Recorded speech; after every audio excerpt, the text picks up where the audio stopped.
Perhaps the biggest positive of the early season for your Rangers has been Nick Martinez. While his spring training performance was strong, winning him a spot in the rotation, his first regular season start has validated his place on the big league club. Tonight, Nick and the Rangers look to even the series with the Angels. Texas Rangers baseball is coming up next on Fox Sports Southwest.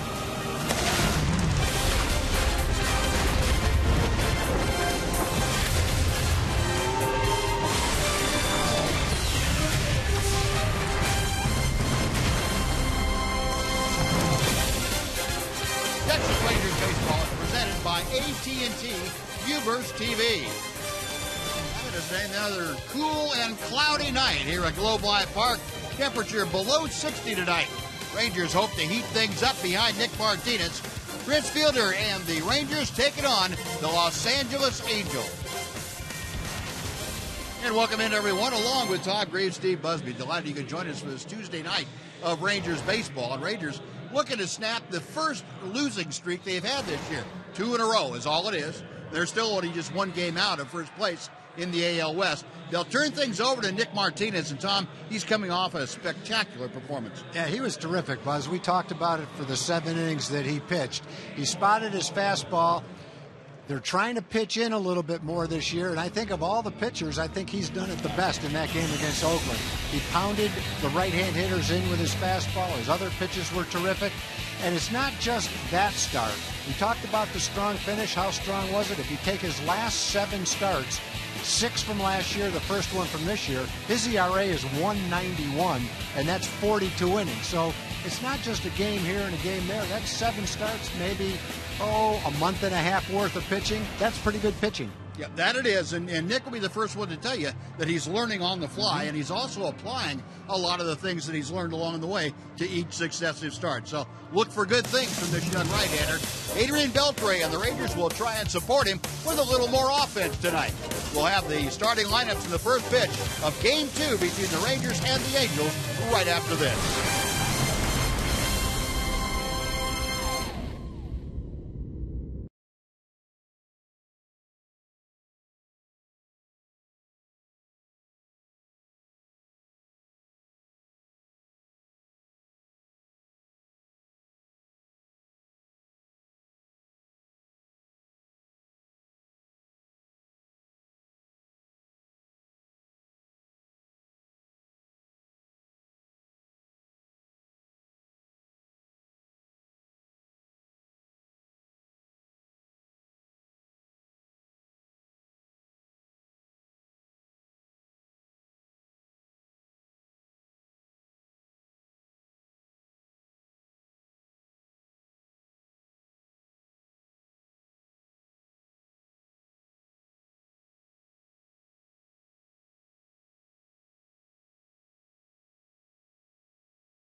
brought to you by your Texas Ford dealer. The EcoBoost Challenge is on at your Texas Ford dealer.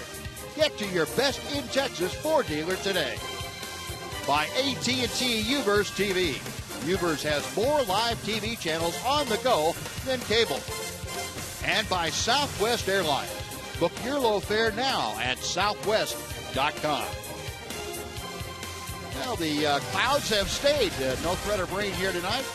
Rangers pretty loose in the dugout. Leonis Martinez and Elvis Andrus going at their typical pregame loosening up exercise. Salute to each other. Let's head down and check in with Emily Jones. Em? Well, Buzz, you and Tom were talking about the development of Nick Martinez, what he took from last season into the offseason, ultimately spring training, winning the role in the starting rotation. We saw him have a very positive outing. His first time out, he talked about all of those experiences really helping him this season, and in particular, the guidance of one Mike Maddox. He prepares like no other. He gets us ready, and that's the stuff that you see. He has notes for us, but what a lot of people don't really see necessarily is how mentally prepared he gets all of us, and that plays a big part. Nick went on to say that Maddox teaches them that most of this game is played above the shoulders, and if you don't learn how to deal with the failures along with the successes, you're going to have a short career. If you want to sustain that, you've got to learn how to deal with both.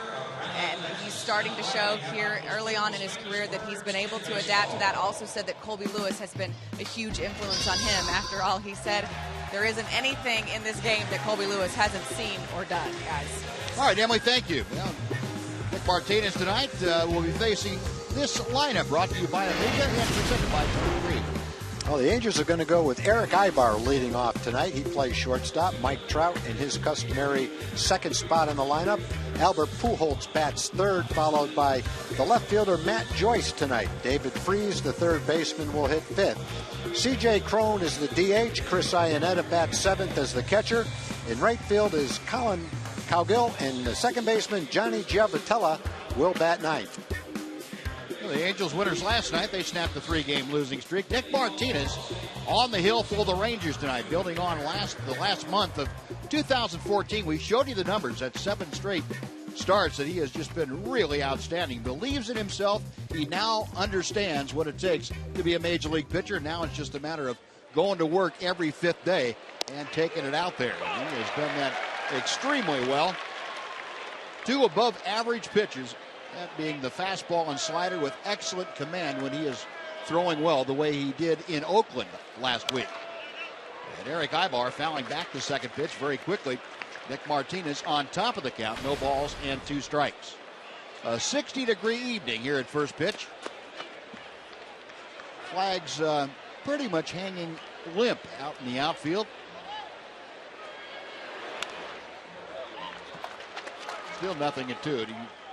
See, one of the things that Nick Martinez has done very well, and Tom, you touched on it, about pitching inside, and he was not afraid to come up and into Ibar, and I wouldn't be surprised to see him do that a couple of more times here in that first inning. Jeff Banister, from the day he got the job, has talked about he wants his pitchers to throw in. Gets that breaking ball on the fist, and Ibar able to loop it to right field. He's going to go for 2. Here comes the throw from Chu. He is hard at second base.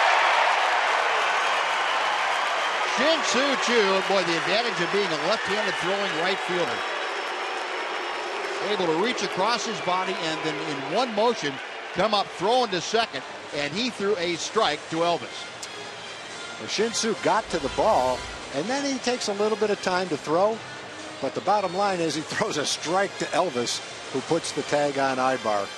Trying to stretch the single into the double. So the 0-2 pitch looked like a cut fastball or a slider.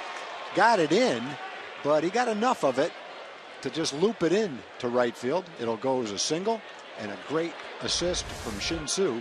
Looked like his hand might have gone right into Elvis's foot. Might have kept him from getting to the bag before the tag. Good way to start it. And Mike Trout rams one up the alley in left center field. That's going to be in for at least a double. Trout will stop at second. And boy, very quickly, thank goodness for the great play by Chu. A great throw to second base. Otherwise, it's a run for the Angels.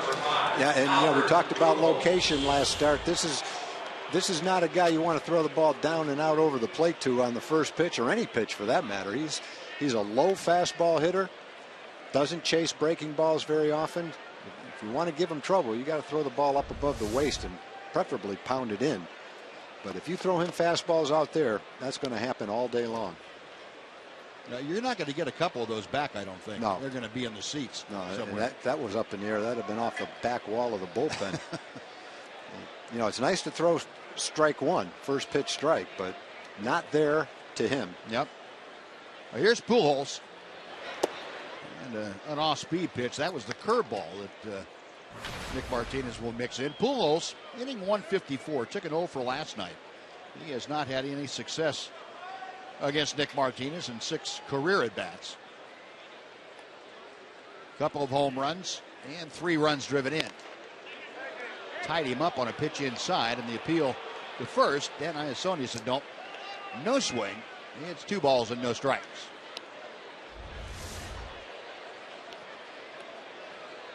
Boy, that's about as close as you can come to not swinging.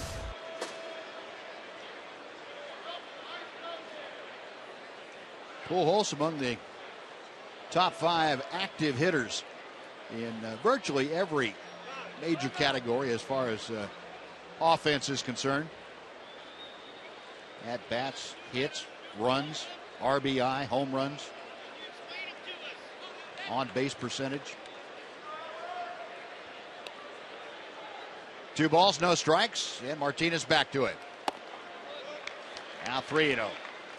Well, Nick understandably being very, very careful with Pujols, and it's not a bad idea. You have a left-handed hitting Matt Joyce in the on-deck circle, and you have to think that Matt Joyce much less of a run-producing threat, certainly, than Albert Pujols.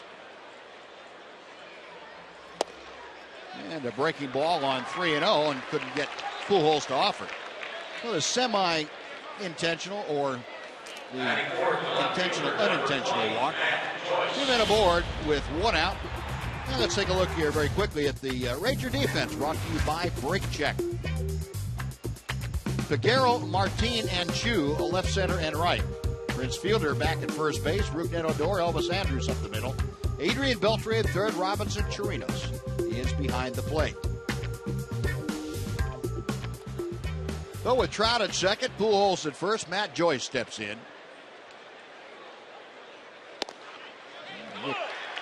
Coming back after being very careful in the strike zone to Pujols.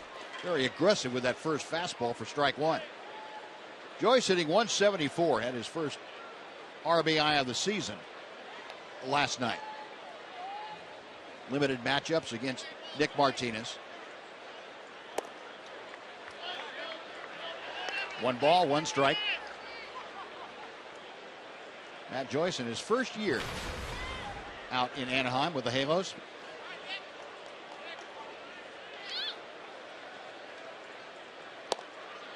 Two and 1.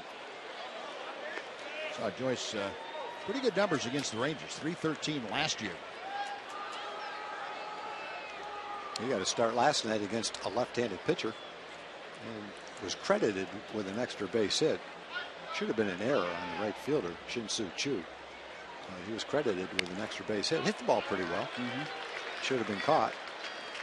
But maybe he'll continue to get starts against lefties. We'll see. Nick Martinez able to throw a changeup on 2 and 1 and a good hitter's count and get a weak swing, a foul tip. 2 balls, 2 strikes.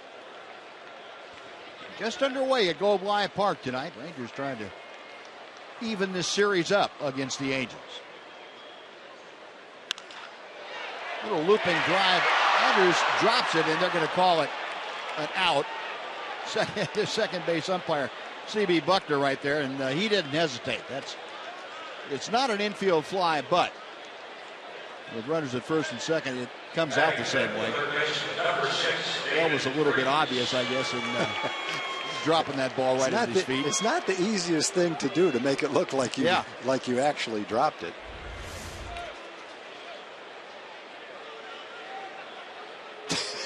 Whoops. Oh, darn, I dropped it. And then all of a sudden, the umpires protect the runners, and in that case, say, no.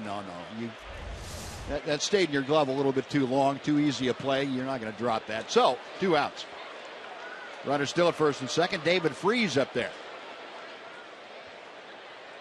Freese had an opposite field home run last night, a 2-run blast that put the Angels on top for the first time. He takes a good breaking ball for strike 1. Freese, the Angels leader with 3 home runs, 5 runs driven in. He has gone 2 for 7 against Nick Martinez. Off the inside corner. Hey, you can still see Nick trying to throw the ball in. Actually doing a pretty good job of throwing it in. A little bit too far in several times. Hasn't got called strikes, but not shying away from doing the same thing he did in his first start against Oakland.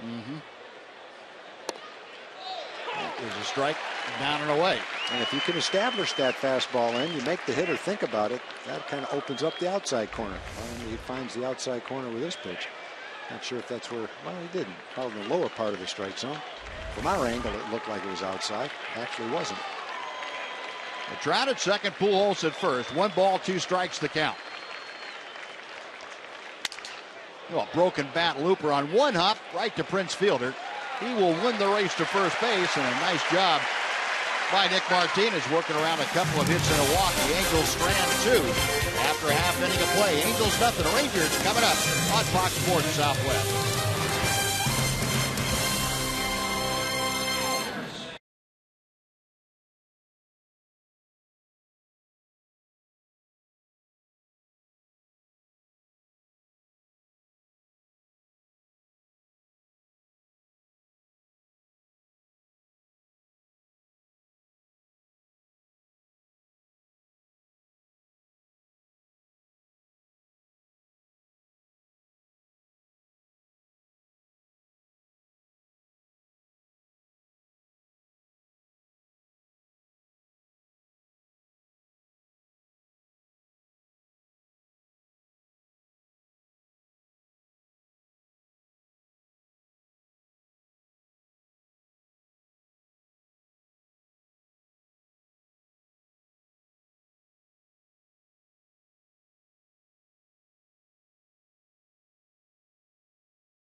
What the Rangers lineup is.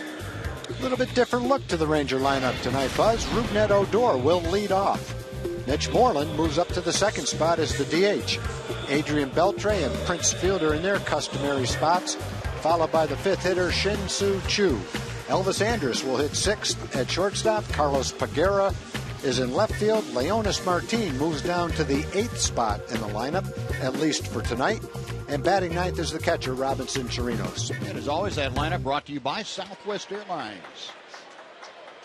Here's Drew Rucinski making his first major league start. He has had several opportunities coming out of the Angel bullpen. Almost a carbon copy of last night's starter, Matt Shoemaker, in the respect that both of them went as undrafted free agents when they signed their first professional contract, and the kind of stuff they throw. Fastball, split-fingered pitch, pretty basic, good command, usually down in the strike zone when he is on. And we'll see what the extra nerves of making your first major league start might have on Drew Rucinski. Rougned Odor taking a strike to make it 2-1. I would think he'd be a little bit tough to pick up for a hitter, the way his glove and elbow fly up in the air to kind of hide the ball as he delivers the ball to the plate. That offers some pretty good pitcher's deception. And a strike to the inner part of the plate. It is 2-2. Yeah, kind of a herky-jerky motion. Yeah. That in itself, does that give a hitter a difficult time? I think it does. I think the thing that really helps a pitcher is when they keep their front arm high, their glove high, And that's, kind of the spot where the ball comes out of his hand. And if the glove was the last thing you see, and when it jiggles like it does with him, I think it makes it a little bit tougher to pick the ball up. The guys with a low front side, here's what it looks like. Watch his arm, his left arm, and his glove as he gets ready to let go of the ball. Up comes the arm, up comes the glove, and here comes the ball from behind his head. You got things going different ways all the time. I can understand why that'll be a little tough. You see some guys that don't have a high glove on their front side and keep it down. You can pick the ball up, and there's guys that can throw 95 miles an hour. If you can pick the ball up, you can time it and you can tee off on it. But if you can't pick the ball up, it doesn't matter sometimes where you're throwing 85 or 95. It's still tough to hit. A 3-ball, 2-strike count. Rucinski working to Rougned Odor, the leadoff man for the Rangers tonight. Odor, you saw hitting at 160. And that is inside, ball 4. And Rougned continuing to find a way to get on base despite not hitting as well as he will. It looked like he threw him a splitter and threw 2. Couldn't connect with it. Let's take a look very quickly at the Angels defense behind Drew Rucinski tonight. Same as last night, outfield of Joyce in left, Trout in center, Cowgill in right. Pujols at first, Giovatello and Ibar up the middle, David Freese at third, and Chris Iannetta. He is catching the 26-year-old right-hander, Drew Rucinski. 1 on, nobody out. Here's Mitch Moreland handling the DH chores tonight, moving up to the number 2 slot. 0-1. When you talk about pitchers who hide the ball and are tough to hit, the guy that I always think of pitched a while back, Sid Fernandez, was a big left-hander, and he kind of dropped down when he threw it, and he had kept the ball down low behind his body. You really didn't see the ball until he let go of it behind his body. And he didn't come close to lighting up a radar gun. It would be 89, sometimes 91 miles an hour. And he'd have games where he'd strike out double digits and had some really big years. And the main reason you give that same collection of pitches to a guy with no deception, he wouldn't have nearly as good a record. Yeah.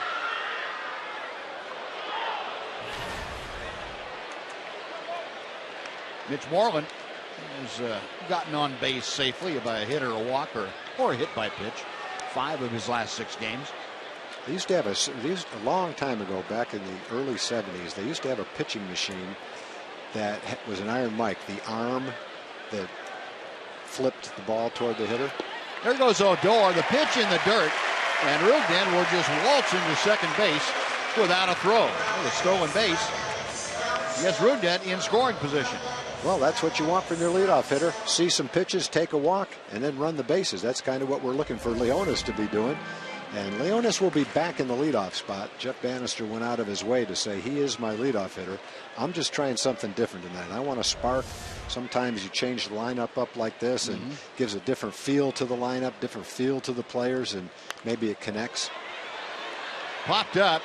Iannetta off with a mask. He'll run out of room. That ball back in the second row. Yeah, and listening to Jeff Banister talk about that today, Tom, he brought up the lineup that he put out in Oakland when the Rangers scored 10 on the last start that Nick Martinez made. Yeah. Said I had, moved up Shin-Soo Choo and everything clicked. We got 4 home runs. Said I'm not crediting that lineup change with what we did, but there was a spark there. Yeah. He's looking for the same kind of thing. The offense has been a little bit stagnant. Hard hit ball, base hit to center. Here comes Odor. He will score. Mitch Moreland up the middle, an RBI. The Rangers lead it 1-0. Well, regardless of what happens for the rest of the game, the little bit of an experiment to shake things up, Odor first and Moreland second, is already a success. A walk, a stolen base, and a ground ball up the middle. The Rangers are on the board. Rangers scored early in last night's game. They had 3 runs in the first inning. Mitch had a base hit in that inning as well. What they need to do tonight is score early and then keep tacking on some runs as the game goes on. Good start so far. Let's finish that story about the pitcher machine. It was enclosed in a box, and all you could see was the hole where the ball came out. You couldn't see the arm let go of the ball. And so you would stand there and get ready to hit, and you would hear a bell go off, like ding, ding, and that meant 3 seconds later, the Iron Mike would deliver the ball, but you couldn't see the arm. Right. So you'd stand in there hitting, you'd hear the bell, and no one could hit it. It was impossible to time it because you couldn't see anything. Yeah. And so it's kind of the same feeling for a hitter when you can't pick up the ball from a pitcher. You know, you might say, well, from the bench, it doesn't look like he's throwing all that great. And you get back to the bench and say, yeah, but I can't pick the ball up. It's on me before I know it. Make a pitcher that does that have that bell sound. And you say, 3 seconds, it's coming to you. Nellie Fox used to pitch batting practice when he was our coach under Ted Williams. And he was so short, he couldn't really pitch over the pitching guard. So he would turn it. He would turn it on its side so it was high like this, and he'd pitch from around the side of it, and he'd be throwing about 40 miles an hour, but you couldn't see him behind the screen. You couldn't see his arm. All you could see was the ball come out, and you couldn't hit it. Right. You couldn't pick it up.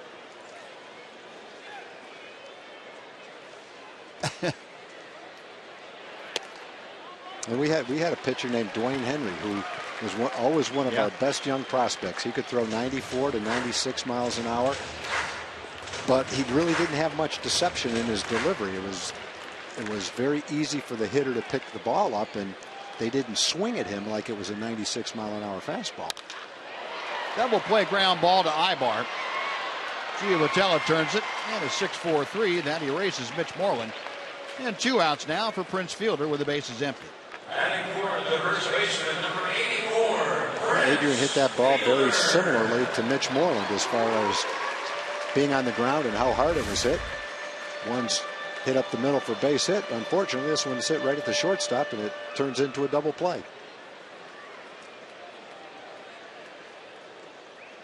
Well, here's Prince, who has been on a tear in the early going. 394 the average. And here's something we haven't seen. No shift to speak of against Fielder. Yeah.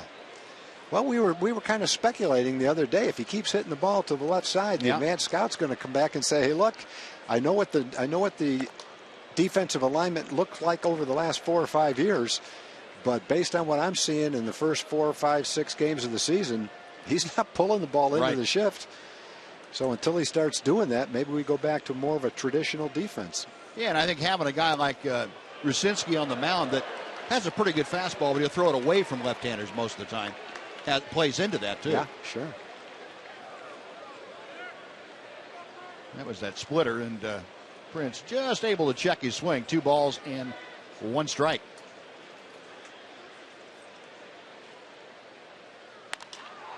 This one popped up on the left side. Freeze with room right at the edge of the railing and makes the catch. So that'll do it. The Rangers get on the board. A run on a hit. Nobody left after 1. Rangers 1, Angels nothing on Fox Sports Southwest.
And Nick Martinez, an early run to work with. Now he faces C.J. Cron to start off the top of the second inning. Cron, again, DHing tonight. Got his first 2 hits of the season in last night's ball game. Batting 118. Limited times against Nick Martinez, but he does have a home run against the Ranger right-hander. And he finds himself now down in the count, 0-2. Nick Martinez gave up 2 hits in the first inning, but a very good defensive play by Shin-Soo Choo. And then some excellent pitching by Nick Martinez to work around 2 on and 1 out. Got him out unscathed. The Rangers put a run up there in the bottom of the first.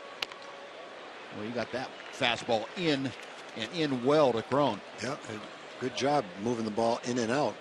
First cut, the one he swung at was on the outside corner. The 0-2 pitch just missed down and away, and then he ran that ball in on his fist. Had good movement on it.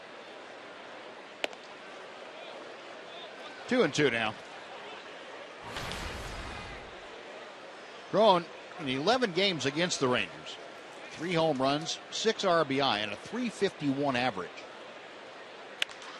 We were talking about that yesterday. We didn't know what the numbers were, but we remember a lot of base hits against the Rangers. There it is, .351. Yeah, something like every time he came up, something was happening. Yeah. And it wasn't good for the Rangers.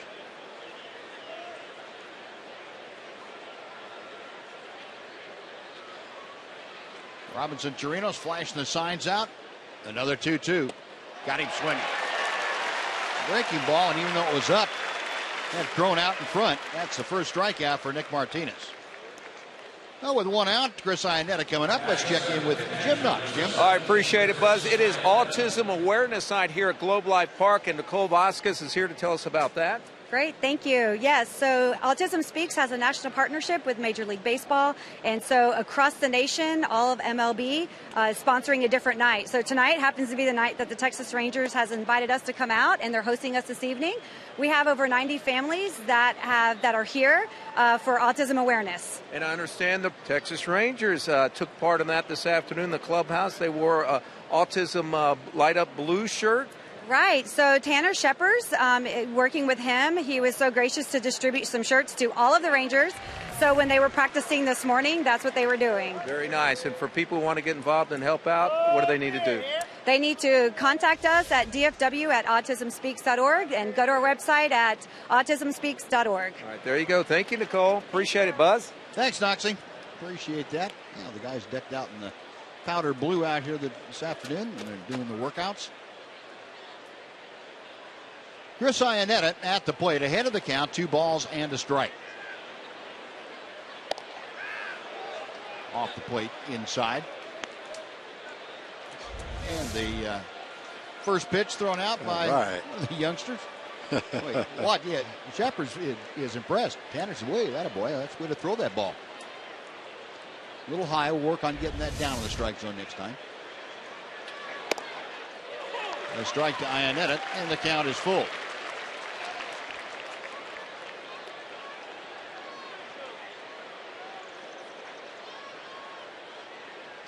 Nick staying right on top of the pitching rubber. Payoff pitch, fouled away.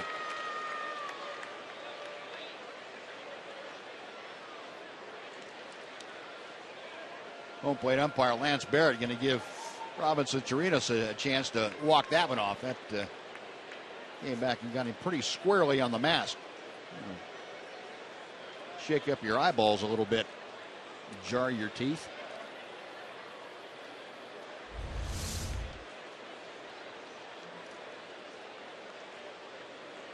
Boom. Right in the middle of his jaw. Most of the catchers now have gone to those hockey-style masks to help alleviate the results of those foul tips. Iannetta checking his swing, and something he does very well, and that's draw walks. He always has been a very selective hitter. He's aboard with 1 out. That's the second walk issued by Nick Martinez tonight. Next will be Colin Cowgill.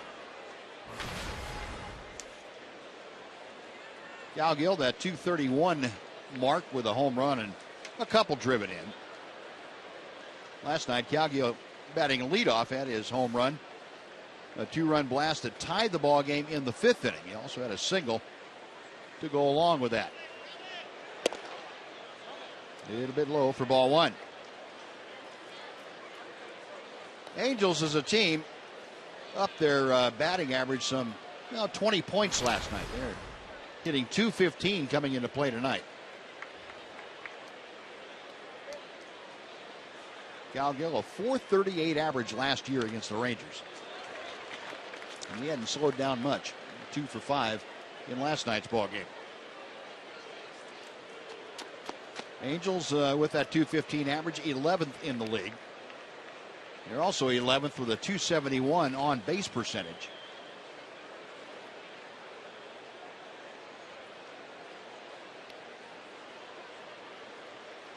Martinez a check of first, the 1-1 pitch. Line down the left field line, it is fair, and it's headed toward the corner. Over to play the carom. Peguero stopping at third is Iannetta. Into second with a 1-out double is Colin Calgill, and the Angels have something going. Runners at second and third and 1 out here in the second.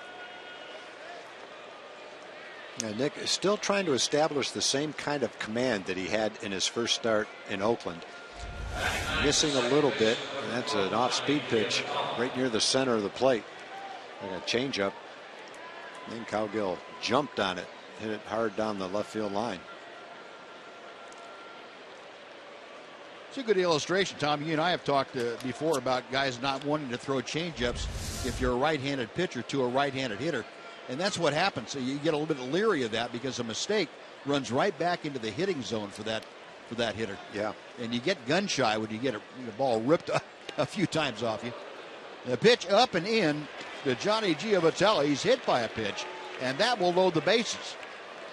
That's kind of an example of what we're talking about. Trying to pitch in, but not hitting the spot.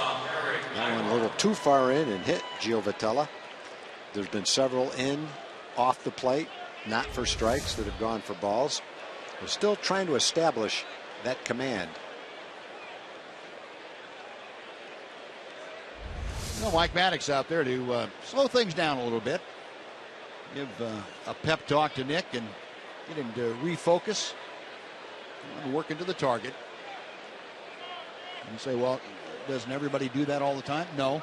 Sometimes you get out of the habit of doing that. You get caught up in the moment about what's happening or what has happened instead of focusing on what you need to do next. And that's where a pitching coach and a catcher can be invaluable to a pitcher. And realizing that, going out there and saying some magic words to get your feet back on the ground. Well, here's Eric Ibar, who began things by singling to right field. And he was thrown out by Shin-Soo Choo in the first inning, trying to stretch that single into a double.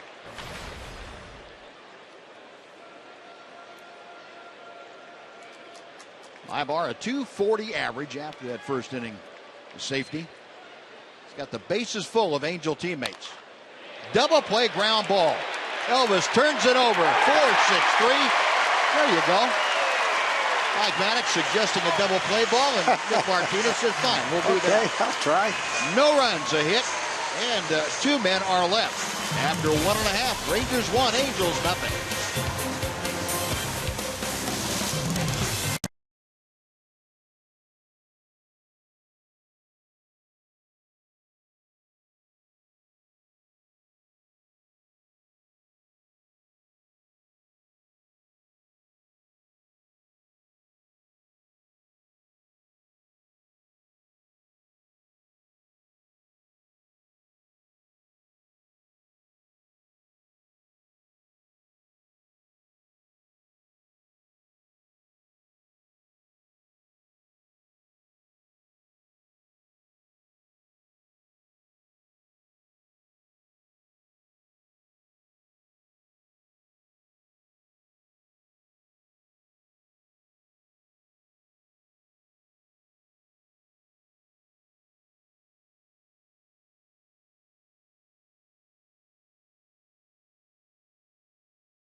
Welcome back to the bottom of the second. We had a chance to speak with the Rangers manager, Jeff Banister, about tonight's game. Jeff, thanks for joining us. You got to be pretty pleased with you were looking for a spark, changing around the lineup just a little bit tonight. You got that spark in the first inning. No doubt paid off for us early.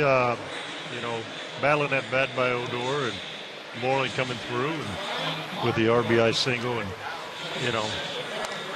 Adrian barrels the ball, turned a double play on us. But, that's what we're looking for. Skipper, since you got here, one thing you've been talking about is you wanted your pitching staff to pitch in. Nick Martinez seems like he has taken your advice and really doing a great job. How would you compare today to the first start in Oakland? Very similar. One of the things he's got to be able to do is get secondary pitches in play also, but he's got to be able to move the fastball around. And, all of our guys got to be able to pitch to the inside of the part of the plate, also be able to pitch in for effect as well to open up the wide side of the plate for themselves. And Nick's, he's been the guy that is taking that to heart the most. Well, Jeff, hopefully be able to make this stand up tonight and pile on some more runs. No doubt. That's what we're looking for. We're looking for that spark on the offense. All right, Jeff, thanks very much for joining us. Thank you very much. The skipper punching the right buttons, as he said early in the early going tonight. It hasn't been the 10-run jet like he did in Oakland, but maybe that's coming. We'll take one more than they get. Exactly. Elvis Andrus at the plate. The pitch is high. It's 2 balls and a strike to Elvis. Saw Shin-Soo Choo ground out to second to start this second inning. Elvis at 147 with the average. 3 RBI for the Rangers shortstop, and he takes high. It's 3-1. One thing I know that Jeff Banister would love to see is to get you got Odor on to start the game off, to get Elvis on, to get Leonis Martin on, the guys that can run, and see if they can't swipe a few bases.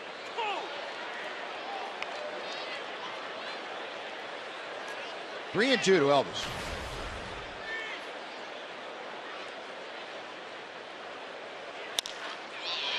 Wide of third. Ibar is going to pluck it out of the air, but stick it in his pocket. And Elvis Andrus, an infield single.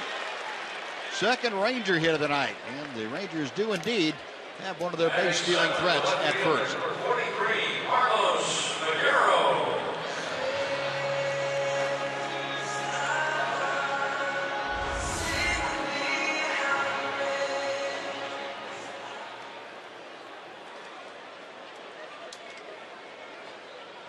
Nothing that Ibar could do after he made that catch. And Elvis on the bag, and he has more steals against the Angels than any other club in his career. 37 stolen bases against Los Angeles. Carlos Peguero is the hitter. Musinski misses with ball 1.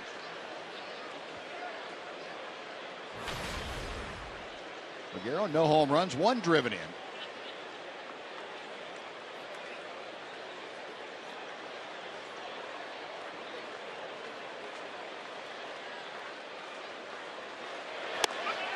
And going inside, 2 balls, no strikes.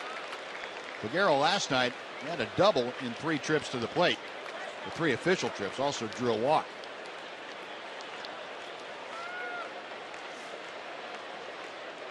Carlos had gotten off to a very good start at AAA before being called up after the injury to Shin-Soo Choo and Ryan Rua. Outside corner, strike, 2-1.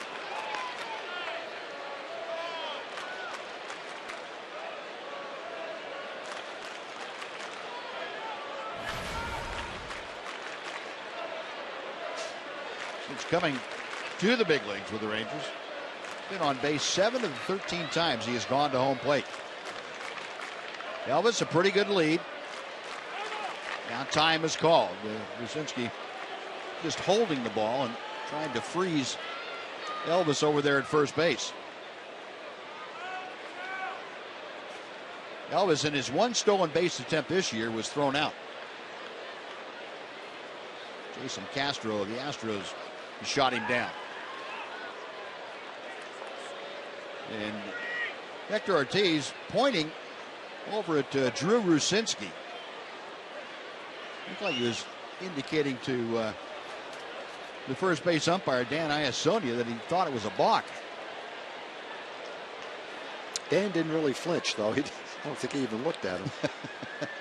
Keep talking. Outside, 3-1. Rucinski digging a hole for himself. He is behind 3-1 to Peguero. Elvis at first. Peguero hitting seventh. He'll be followed by the center fielder, Leonis Martin.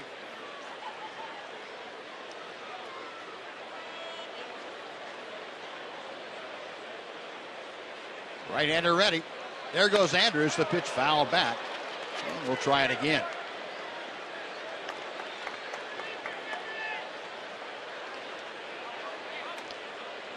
Elvis checking with Tony Beasley on his way back to first base. Here's Tony. Third base coach in his first year over there with the Rangers.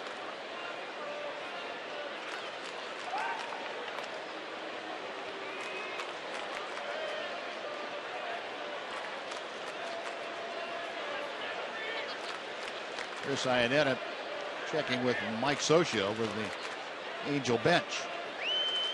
Now another 3-2. To center field, Trout coming on to make the catch. Elvis picked up the ball, so he knew that it was in the air and playable. Back to first base, they're not too gone. Number 2, Leonis Martin.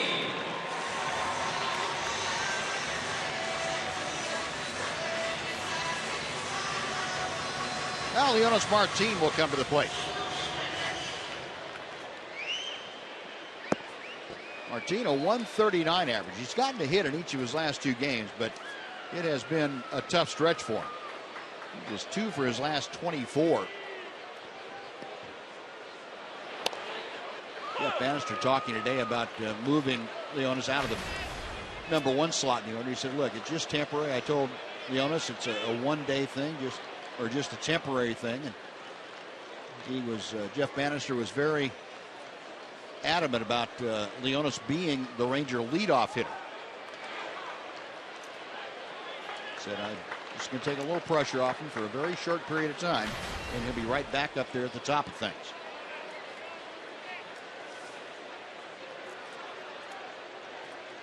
Here's that latest streak we were talking about. 6 games for Elvis, or I should say for Leonis.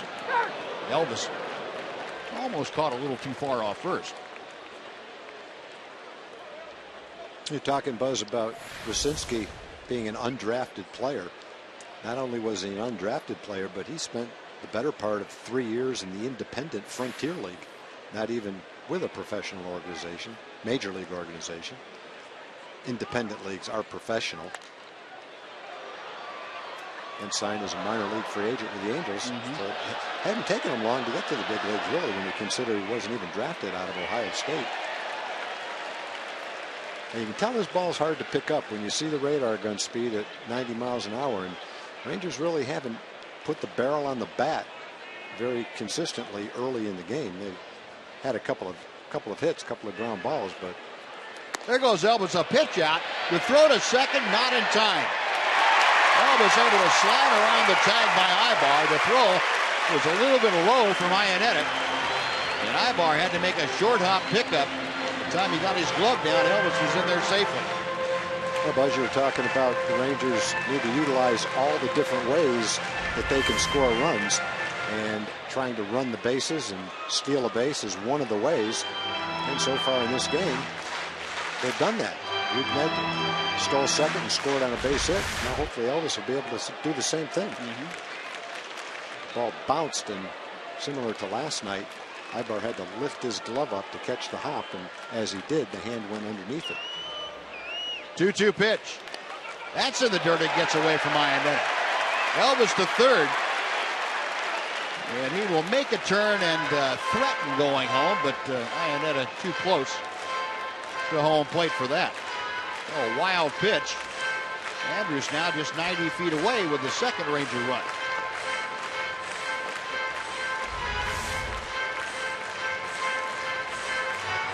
And that's a splitter that got stuck And that last finger going down and just stayed there. Pulled it right into the dirt. Payoff pitch. High and tight, ball 4. Runners at the corners with 2 outs. And Robinson Torinos coming up. Batting ninth, the catcher, number 61, Robinson Torinos. Mike Butcher's going to go out to the mound while Mike Scioscia flashing out some defensive assignments.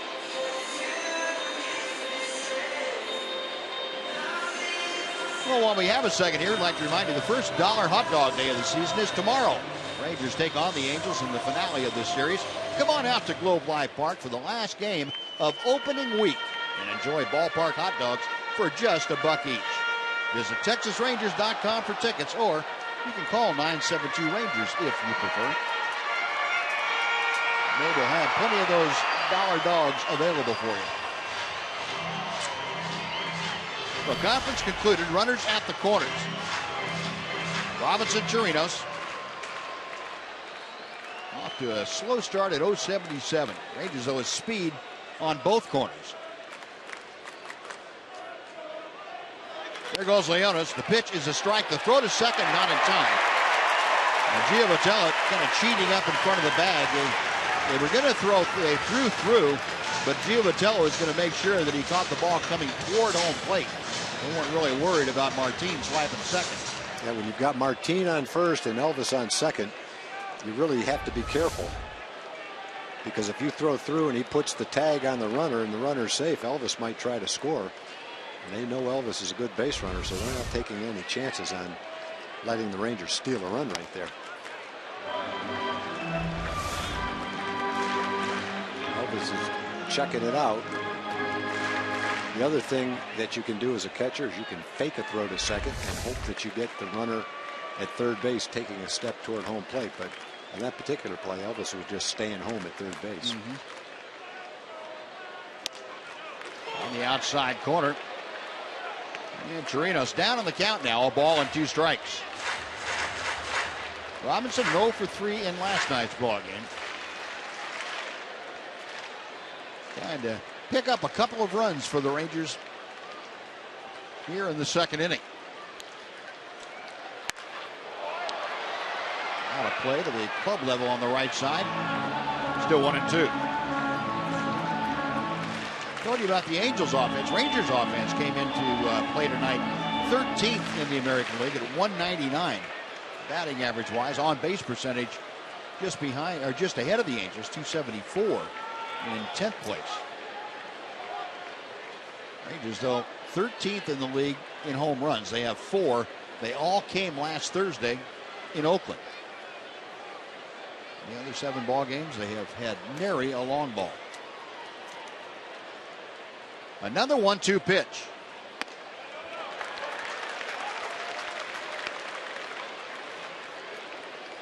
Rangers have played 4 home games, by the way, this year, and have not had a home run. And this is the longest streak since they moved into this ballpark to start the season that they have not had a home run. Jeff Banister trying to figure out how to get the home run sign over to Tony Beasley so he can give it to the hitters. Inside, almost picked off Torinos. A full count. So Robinson trying to keep this assembly line moving. We'll take the Rangers back to the top of the order next for Ruben Odor. Rosinski's working on a pretty good pitch count. This will be his 49th pitch. 23 balls, 25 strikes, almost equal amount of balls and strikes. The 3-2. Back into the seats.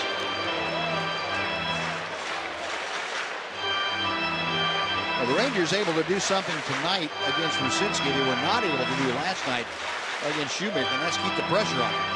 Granted, they scored 3 off of Shoemaker in the first inning last night, but they kind of let him off the hook after that and allowed him to settle into his game plan.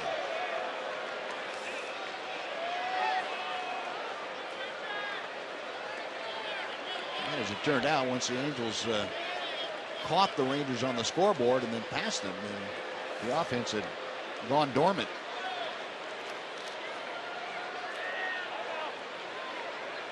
Tonight, a different story.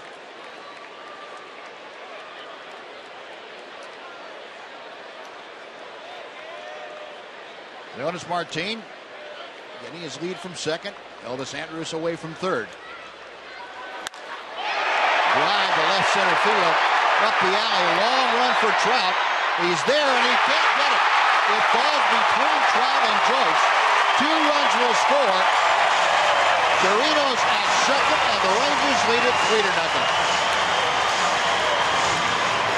That's catching a break right there. It looked like Trout had that ball under control. Trout, you can watch a highlight tape once a week and see him make a better catch than what it would have taken to catch that ball. But it looked like maybe Joyce distracted him a little bit as he got to the ball. I don't know if anyone called for that ball. It's the center fielder's job to take charge. If he can catch it, he'll call for it. But maybe it was right between them and he wasn't able to call for it. It's a hanging slider. Robinson gives it a pretty good ride. But Trout, even though he's in right center field and has a long way to go, gets to the ball. But you can see him almost shy away as Joyce runs right next to him, kind of short-armed the ball. I think if there was no one near Trout, he would have caught it easily. Well, that's going to go as a 2-run double for Robinson Torinos. The Rangers now have 3 runs on the board, and most importantly, they only have 2 outs with the top of the order hitting in the second inning again. I head out to talk to Drew Rucinski. The Rangers didn't get any breaks at all last night, and didn't make any of their own breaks either. But they have one here tonight. If they can capitalize on it, add some more here. Odor started the game by walking. See, Joyce comes right into the picture, and I don't know if that's what happened to Trout. I mean, he gets to it, he just doesn't catch it. But I have to think that Joyce affected his ability to catch that ball as close as he was to him. Now that's a situation where the center fielder, it's his ball if he can catch it, right? He's kind of the guy that catches everything. Yeah, sometimes the ball is between the fielders, and the center fielder is a little bit reluctant to scream, "I've got it," because he's not sure if he's going to get to it. Right. That looked like one that, maybe 20 feet from the ball, Trout would have known that he was going to catch it. Now, maybe he yelled and Joyce didn't hear him. I'm not sure. But it would be his ball to take, his ball to call for. Left center field, Trout in a hurry, a dive, and he can't get it. It's off his glove. Torinos in to score. Odor in a second, an RBI double. The Rangers lead it 4-0. There you go. The big 2-out run. As we were talking about the change in the lineup, Odor gets the leadoff job tonight. He walks with a patient at bat, steals a base, and scores in the first. Comes up in the second inning, drives in a run. Martin, batting down in the lineup, did something he hadn't done much as a leadoff hitter, and that's work a walk, steal a base, and score a run himself. So the change in the lineup definitely altered the psyche of the team, the karma, whatever it is. And the starting pitcher has something to do with it as well. But whatever it is, the new lineup is working pretty well tonight. Couldn't quite get to it.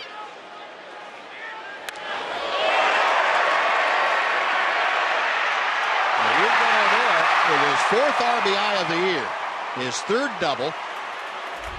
Rangers now 4 runs on 4 hits against Rucinski. And Mitch Moreland takes a tough strike on the outside corner. Mitch had the RBI single in the first inning. In the Rangers game against Houston that they won, they got a break when Chris Carter couldn't handle a throw from the pitcher, led to 3 runs. Yep.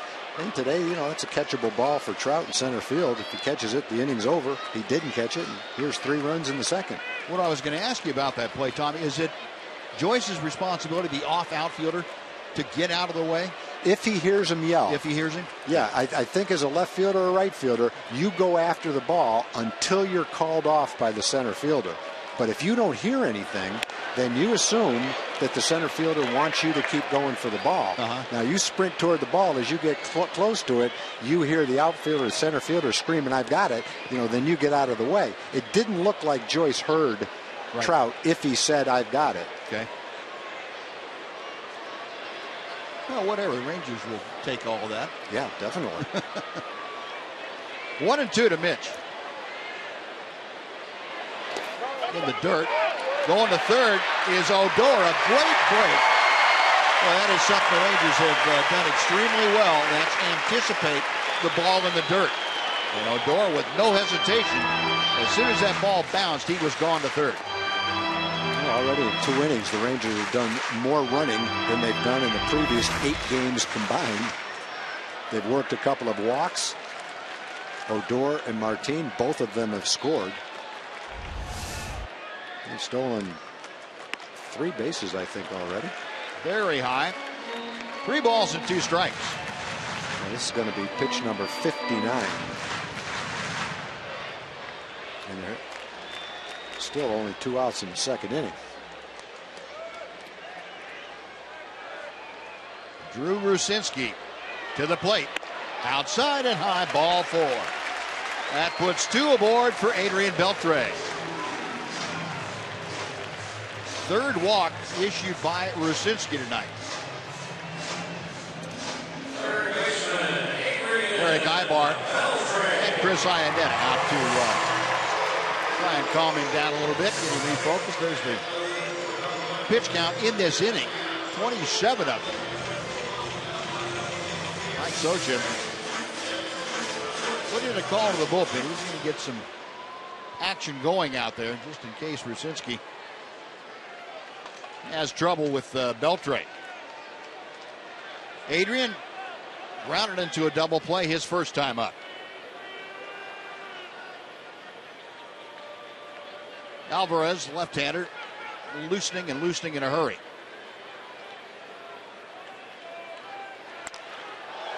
Out of play to the right side, 0-1.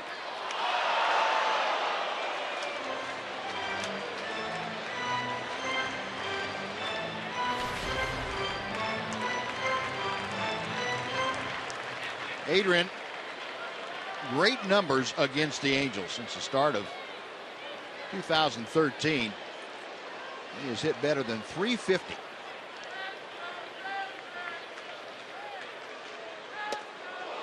Good off-speed pitch from Rucinski, 0-2. Yeah, this next pitch is going to be his 40th pitch of the 2nd inning.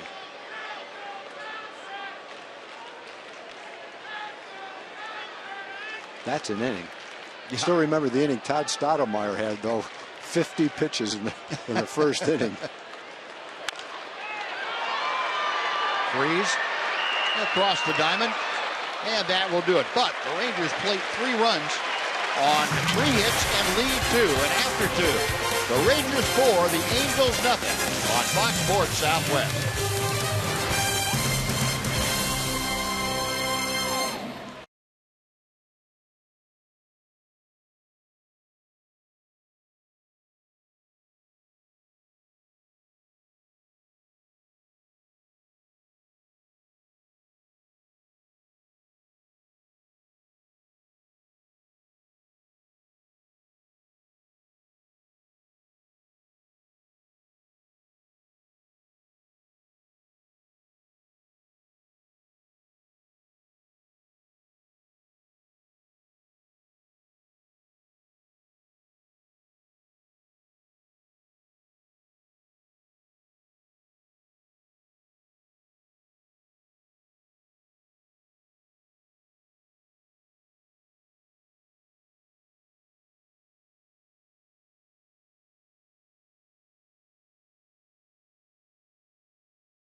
going to work in the top of the third inning. And Mike Trout takes strike one. Trout doubled up the alley in left center his first time up there. He is off to an extremely hot start. 440 his average. Trout with 11 hits in 25 at-bats.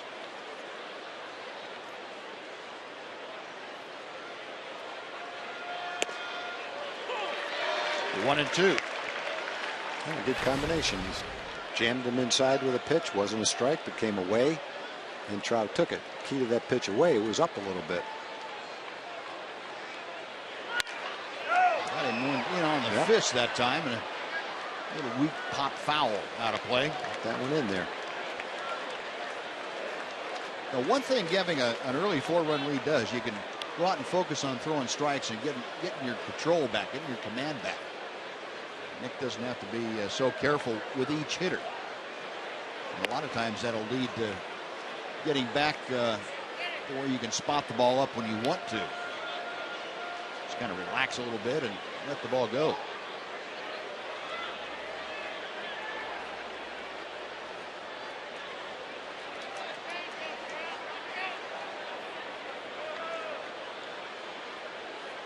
Two. Just missed the outside corner. Full count. First time up, Trout got a pitch down and out over the plate.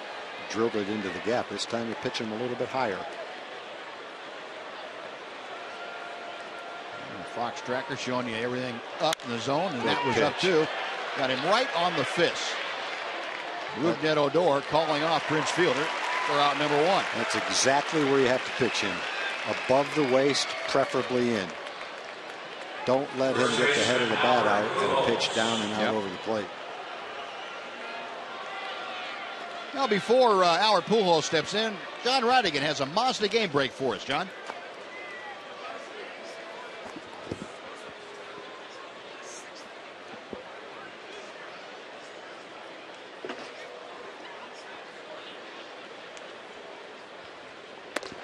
Thank you, John. A little calling card. Howard Pujols getting some chin music.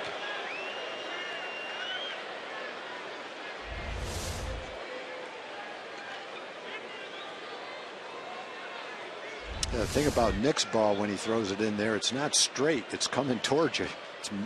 It's in and it's coming more in. That ball is hammered down the left field line, hooking and going foul. Well, that's one thing about you're going to pitch inside and you make a mistake and knock a guy like Pujols down. Don't try and come back in there again unless you're planning on hitting him. Yeah, some guys shy away after that. He's not one of them. No. No, and he's going to make sure you get out of there too. I got him on the fist. He's keeping it right in there on him, though. Sure is. Take a look at our Ford leaderboard, talking about Albert Pujols and where he ranks 18th all time. 522 home runs. He passed that trio with his home run on Sunday. And now he's setting his sights on Jimmy Fox, who is at 534. He passed McCovey, Frank Thomas, and Ted Williams this past Sunday.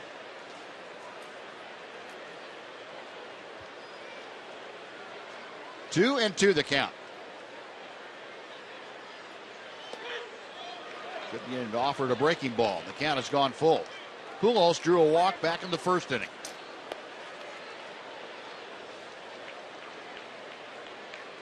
Nick has walked a couple and hit a batter tonight. Also allowed 3 hits, but no runs. Payoff pitch. Ball 4. Second walk taken by Pujols. Let's go back and take a look. Tom, you're talking about Trout and then Pujols trying to keep the ball in on people. Well, the first time up he got a pitch down and away. That time it's a perfect pitch. Pitch number 7. It ends up being a little bit inside, but it started out probably right on the corner, and then the movement allowed it to move inside a little bit and hit him right off the hands. Exactly how you want to pitch him. He's like a lot of hitters. A lot of good power hitters like the ball down and out over the plate where they can extend their arms. And Trout will kill you if you pitch it down there, just like he did the first time up. But that's a nice adjustment by a young pitcher. He realized that. He came back, and when he missed, it was up and in. And when it got to the end of the count, he made the pitch he had to make to jam him. So good job. And after the walk to Pujols, he has jumped out in front of the count to Matt Joyce. No balls, 2 strikes. Joyce a little limp line drive to short his first time up. And this time he gets jammed. Got in on him too. Back behind the mound, and Elvis Andrus behind Adrian Beltre takes the catch. They'll jaw about it here for a second. Adrian saying, "Hey, it's got to be mine, doesn't it?" Just in case Elvis misjudged it, Adrian was there in front of him to catch it if it came down 5 feet short. Ran that in right on his fist. Perfect pitch up and in. Now, early in the game, Nick was missing a little bit. Watch Adrian. Just in case Elvis is not underneath it, Adrian's ready for it. But early in the game, he was missing a little bit with that pitch. This inning, he's starting to zero in on the inside part of the plate. David Freese, the hitter. 0-1 on the foul ball. Freese, ground ball down the first baseline his first time up. Prince Fielder took care of it.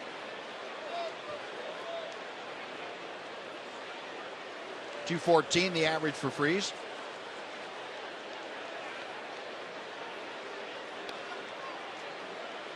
Talking about Freese's home runs his first time. He has 3, and showed you a graphic. In case you missed it, he did not hit his 3rd home run last year with the Angels until July 2nd.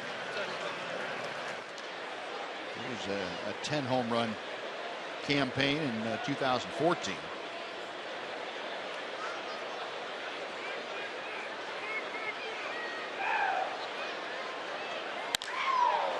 To right field. Lazy fly ball. Shin-Soo Choo there and makes the catch. That will do it. Well, the walk to Pujols, no damage done. 1 left after 2.5. Rangers 4, Angels nothing. Fox Sports Southwest.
Brought to you by your Texas Ford dealers. The EcoBoost Challenge is on at your Texas Ford dealer. Get to your best in Texas Ford dealer today. You got to get him in the habit. Come on out. Love the Rangers. And Prince Fielder starting things off here in the bottom of the 3rd. Long run for Ibar and Joyce slides under Ibar. Joyce is getting in the way. Yeah. Neither one can make the catch, but they both avoided what would have been a nasty collision. Yeah, this is a tough one. Impossible to call for that ball. And fortunately, Ibar is able to jump over him and avoid a collision and stay away from the tarp and stay away from that cement wall as well. The bricks, and there's not a whole lot of good things that happen down there. 0-1 to Prince. Fielder popped out in foul territory his first time and shoots one right back up the middle, a base hit. Prince continuing his hot hitting. He is aboard with a leadoff single. And it will be Shin-Soo Choo coming up now. Yeah, well hit ball right there by Prince. You see the concentration in his eyes. Gets a ball out over the plate. Smokes that ball back through the middle.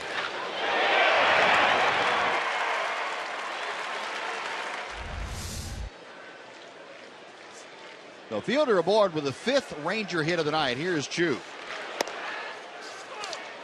Shin-Soo grounded out to second base as he led off the second inning. Average at 158 now.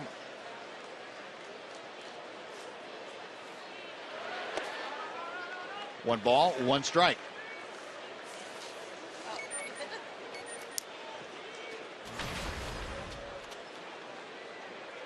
Against the Angels, Shin-Soo Choo in 56 ball games has hit .308 with 5 home runs and 30 RBI, so he has done some damage. And he lines one to right for a base hit. That's down the line, and Fielder will motor around a third. Choo going for second. The throw, he's out. Out by about 10 feet as Calgill got there in a hurry and made Choo pay the price. A left-handed throwing right fielder has a much easier time making that play than a right-handed thrower, because all you have to do is catch the ball and come up and throw it. You don't have to turn your body too much. Choo got an off-speed pitch. He's a little bit out in front of it, but he's able to loop it into right field. Looked like a single all the way. He tried to stretch it into a double. And we're going to see the throw right here by Calgill. Watch how quickly he gets to it. Comes up and throws left-handed and made a strong throw. Very similar to the play that Choo made in the first inning. Strong throw on Eric Ibar. Now, one out. Now the Angels pull the infield all the way in with Elvis up there. Elvis gets one under his elbows. One ball, one strike. Andrus, an infield single, hit one in the hole that was caught by Ibar and nowhere to go with it. Outside corner. A ball and 2 strikes.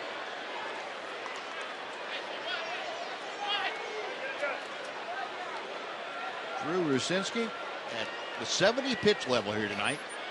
40 strikes, 30 balls.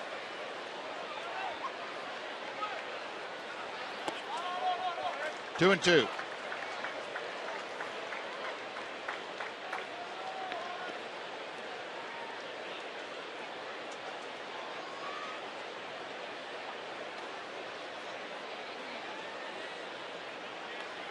Fielder coming down the line from third. Hard hit. Nice play by Ibar. Gets up, checks Fielder back, and throws out Elvis for the second out. And Ibar had time to make one step and then kind of roll to his right. That's too bad, because Elvis had a good swing at that. It's a fastball in with a little bit of movement on it. And Elvis got the good part of the bat on it, got out in front of it. Nice swing. Ripped it. Infield in. You think you got a pretty good chance to get it through, and you do, but when it's right at somebody, Ibar's able to bend over and make the play. Too bad. Hard hit ball. Could easily have gotten a run in. 2 outs now. Here's Carlos Peguero. We'll take a look at that again.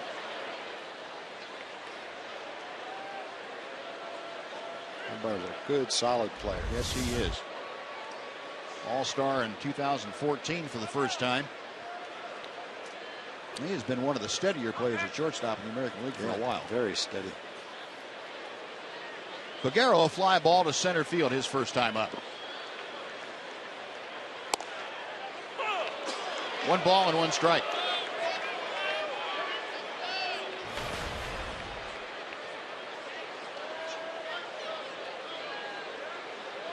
.164 average. And the big left fielder. It's going outside.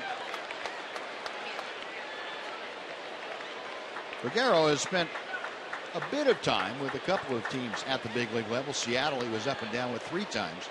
Kansas City last year, but last year in Kansas City, only 9 at-bats at the big league level.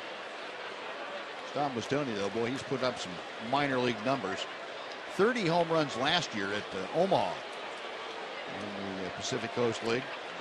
He's had as many as 31 back in 2009. Yeah, Buzz, in a pregame show, we were talking about some comparisons between Peguero and Nelly Cruz. In their minor league careers, Peguero hit 173 home runs. Nelly Cruz hit 155. Carlos drove in 624 to Nelly's 535. Now, he had 500 or 600 more at bats, so as much as Nelly played in the minor leagues, Peguero spent even longer there and had more at bats. But still, somewhat of a comparison, both of them with huge numbers. You don't see many guys with 173 minor league home runs. And he takes a walk here. Something he's been working on, cutting the swing down and also taking more walks, and that's going to be the last hitter that Drew Rucinski faces here tonight. Jose Alvarez will be the new pitcher. Mike Scioscia saying, I want the left-hander. And Rucinski finished after 2 2/3 innings. He leads with runners at the corners. Pitching change underway here in Globe Life Park. We're back after this on Fox Sports Southwest.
Welcome you back, and unfortunately around here we've heard all too often in the recent past that injury creates opportunity, but those opportunities are being seized here early on by some of the guys who are getting them, and one of those is Carlos Peguero.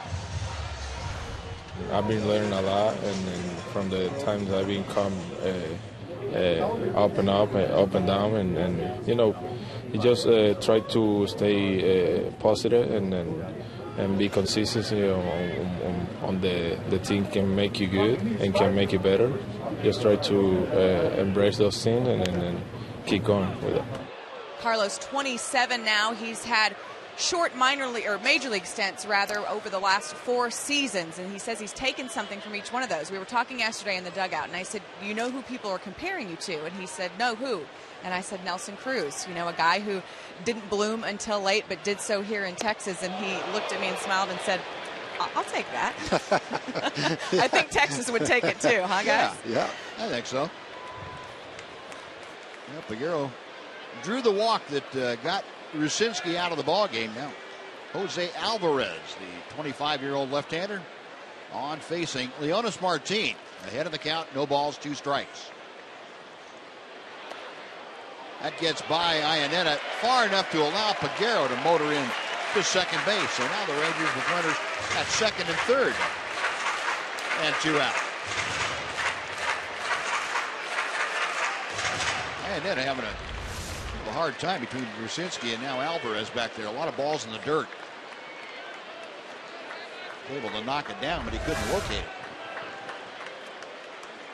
1-2 to Martin, who walked and scored in the second inning.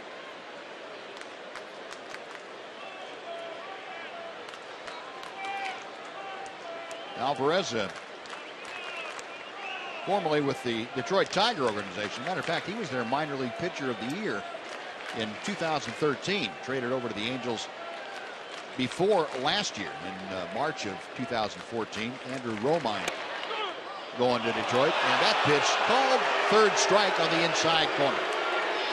Leonis didn't think so, drops his bat and helmet in disgust, but that'll do it. No runs. 2 hits, 2 left. On to the fourth we go. It is 4-0 Rangers.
Park. This was the scene earlier outside the ballpark. The Fox Sports Fan Express rolling in from the great town of Texarkana on board. Hey, how about the Italian stallion, Eddie D, and also the fine folks. Call me Bobby D. Bobby, there we go. Okay, also the fine folks of Fox Sports Radio 1400.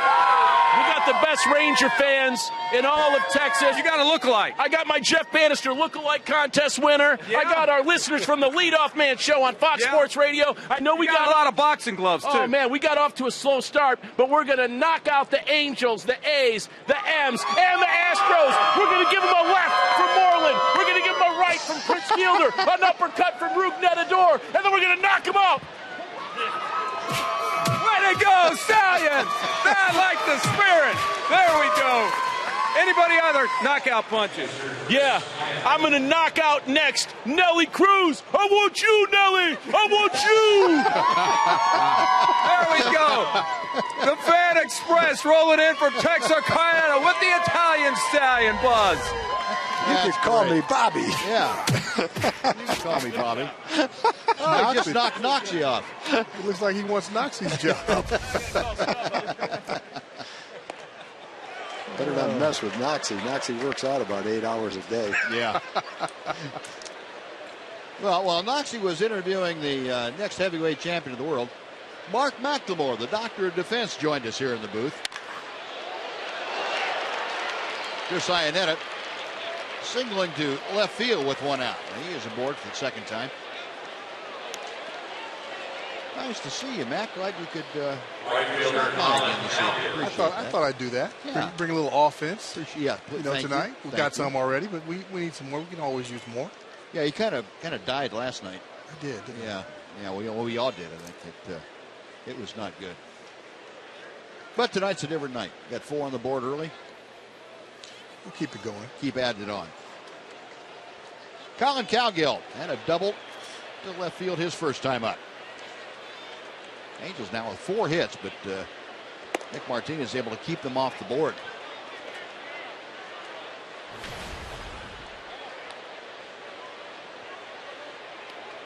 We'll see if Nick can draw on the experience he had up in Oakland when things are going very well. Sometimes you have to reach back and get a positive vibe after the things haven't happened the way you wanted them early. Go back to that one key thing you were doing right before that you feel like you can do now and get you back in that groove.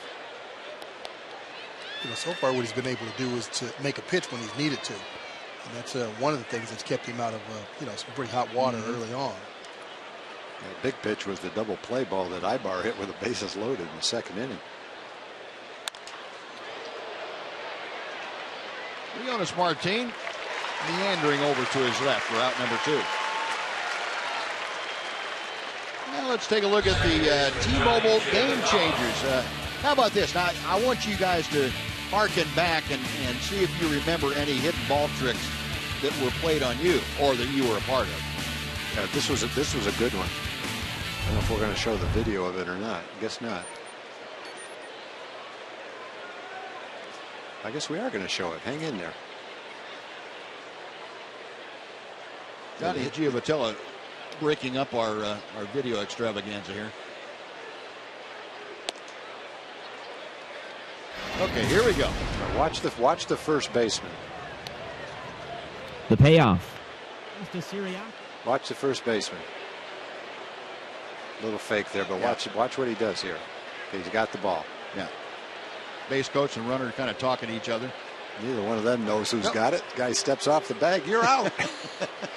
What is the hidden ball trick? I love it. I think I've told this story on the air before, but my favorite hidden ball trick story happened back in the 70s with the Rangers. Davey Nelson was playing second base, and Bob Coluccio from Milwaukee hit a double, and he slid into second base. The dust was flying everywhere. He was called safe. Davey had the ball from the outfielder in his glove, and he told Coluccio to get off the bag so he could kick the dirt off the base, like a Little League thing. Coluccio stepped off the bag, Davey tagged him, and Coluccio started fighting with him right on top of second base at the end of the inning. Well, not much fight from the Angels. They get a base hit, but Strander runner. Martinez sends him down, and he's got a 4-0 lead after 3.5 at Globe Life Park.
Texas Rangers baseball on Fox Sports Southwest is brought to you by Southwest Airlines. Book your low fare now at southwest.com.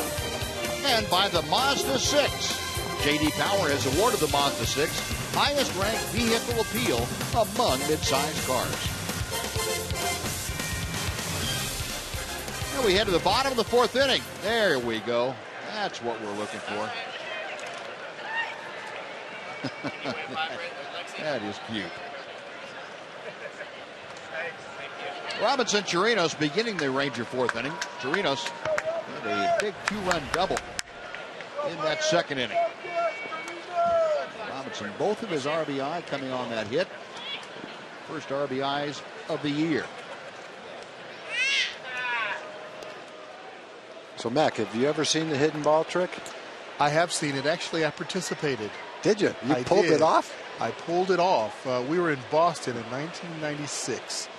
Luis Polonia had just hit a double off the Green Monster, slid into second, and Luis was kind of a showy kind of a player, so he was a little proud of himself, and he got on there, and he's a little guy, a little base dealer too, so he got off and started taking his lead, and I just still had the ball, and I just stood there talking to him, and I let him get off maybe 10 feet. I really did. You wanted to make sure. I did. Yeah. And I just walked over to the other side of the bag. He started coming back, and I just tagged him. And he looked around at the umpire like, "Hey, you can't do that. Yeah, that's time out, something." He was not happy with that.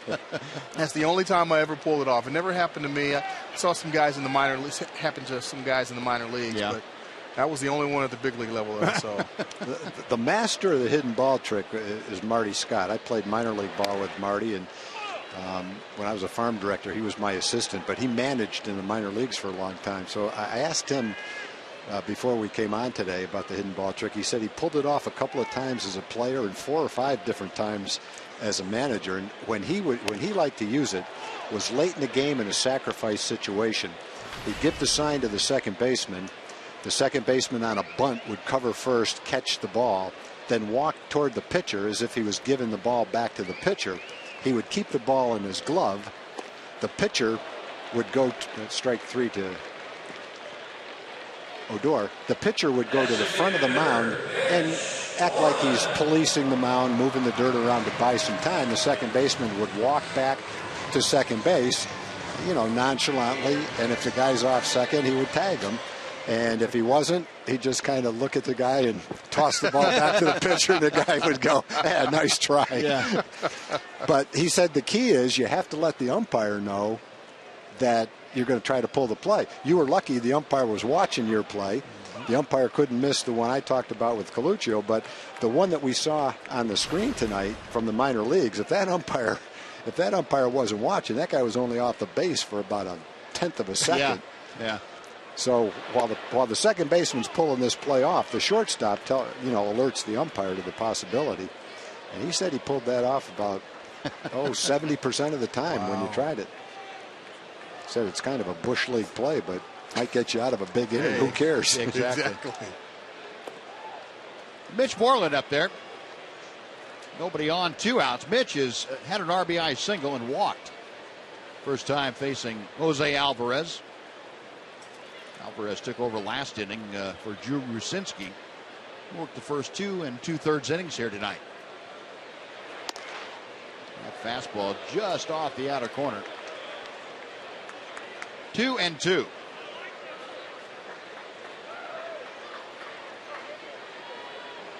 Rangers 4 runs on 6 hits so far. The Angels no runs on 4 hits. Call strike 3. Well, Jose Alvarez has struck out all 3 left-handers he has faced in his inning and a third. Rangers gone in order for the first time tonight. After 4-0 Rangers.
and watch the umpire. The umpire has to have been alerted. The first baseman has the ball.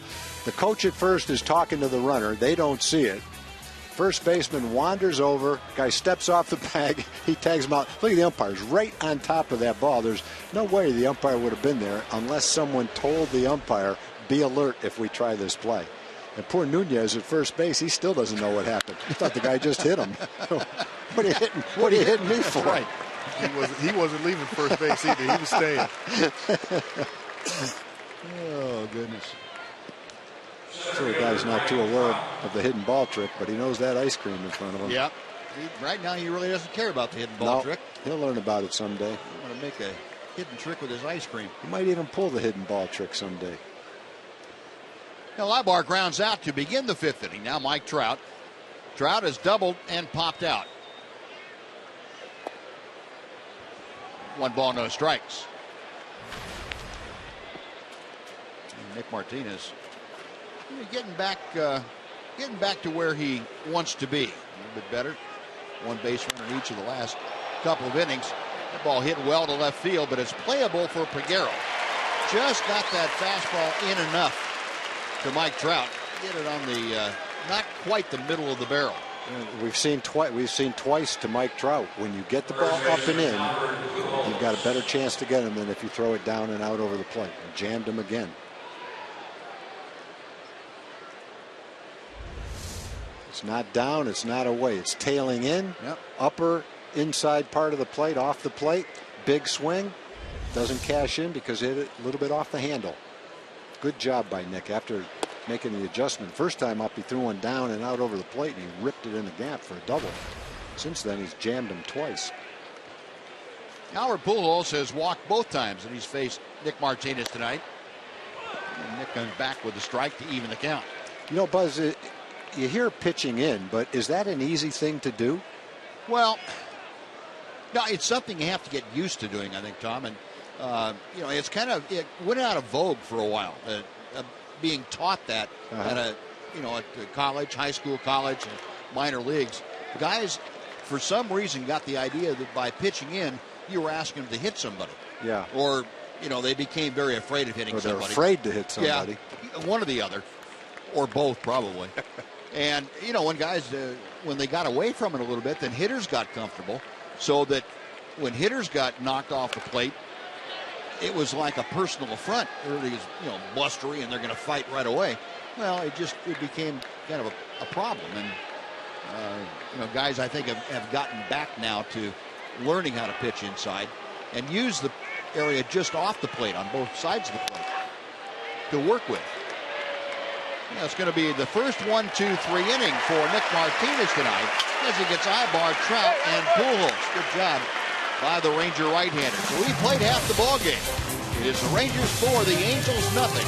Fox Sports Southwest.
game against the Oakland A's. And come on out to Globe Life Park in Arlington and see Tracy Lawrence, presented by Budweiser. Tickets and passes to watch the game, or watch the show, I should say, from the field after the game are available at TexasRangers.com/concerts. Adrian Beltre lifting up his arms, letting that fastball pass by for a strike. Beltre has grounded out twice tonight, once into a double play, hitting 184. He's still looking to get that power stroke going. 1-2. In fact, the Rangers looking to get that power stroke going. Mac, we were talking before about Rangers with 4 home runs, but none in this ballpark, and none since getting them all on Thursday afternoon. Can you believe that a Ranger club would go 5 games now in this park without a home run? No, I wouldn't believe that. If you had told me that last week, especially after they hit the 4, I knew a couple of guys would have a couple already here. And we're used to seeing at least 2 or 3 guys in the lineup this time of year get hot and drive the ball out of the park. It used to be either Kinsler or Cruz or something like that was notorious the first day or two of hitting 1 or 2. Yeah, then Beltre come on in week 3 or 4. Yeah. And I think hopefully, you know what? Since we're talking about that. Okay. No, never mind. That's okay. I'm going to say that. I saw the lefty out there. 3 struck out the side last time. You never know. I'm going to save that one. I'm going to put that back in the pocket. Okay. All right. You're not ready for that call yet. Not ready just yet. Right. I'll give him a base hit, though. Long ball, not just yet. If we can dial up a hanging breaking ball, might get one on the lower home run porch. Although last night I thought Tom and I were talking early in the ball game, looked like the way the ball was carrying that you couldn't hit it out of here with a 2-iron. But Freeze and Calgill kind of showed us that wasn't the case. No. It'll go if you hit it. Yeah. 0-2 the count to Prince Fielder.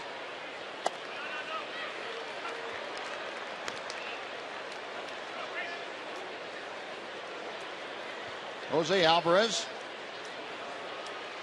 5'11", 180 pounds or so, 25-year-old from Venezuela. It's off the end of Fielder's bat, and the count remains 1-2.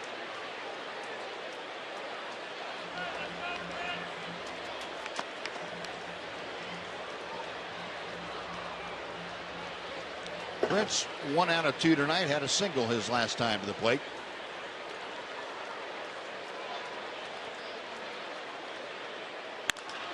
Oh, man. I think he almost proved you wrong, Matt. He did, didn't he? That was the hanger, too. He wants that one back. Calgill takes it, and that's out number 2. Is that one of the ones I'll ask you about that when we come back? Here's John Radigan with the Mazda Game Break. John?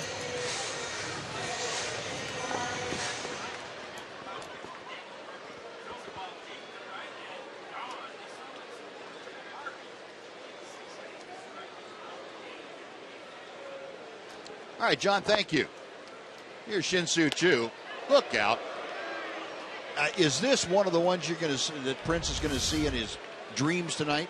Oh, no doubt about it. He's going to see that many times before 1 o'clock tomorrow.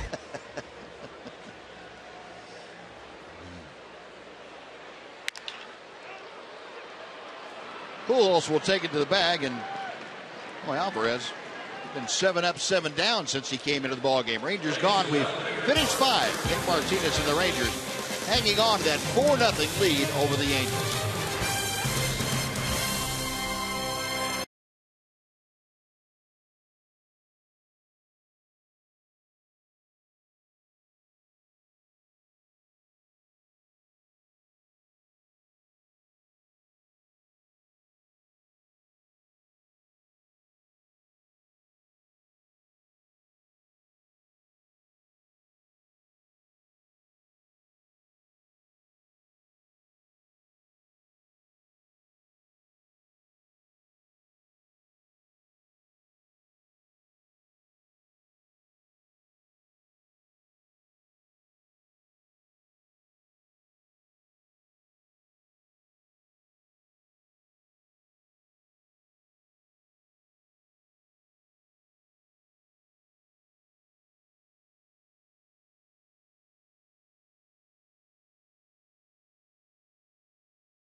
For early season savings at Globe Life Park.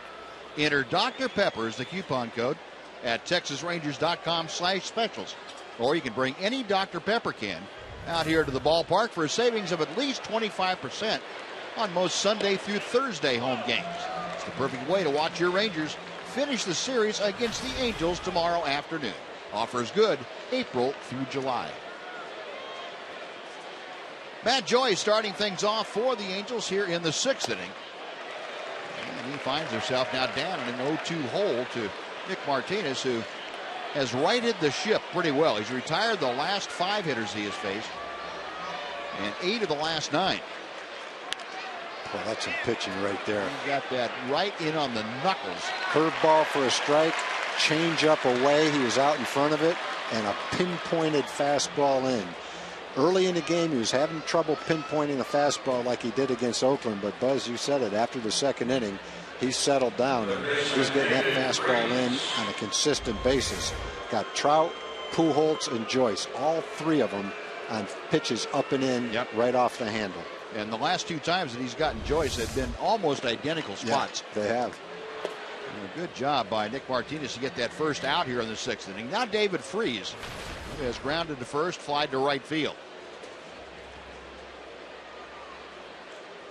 Freese a 207 average as he faces Nick Martinez. Elvis gobbles that one up. Another ball on the inside part of the plate. Didn't get all the way in his kitchen, but he got in there far enough to induce that weakly hit ground ball to shortstop.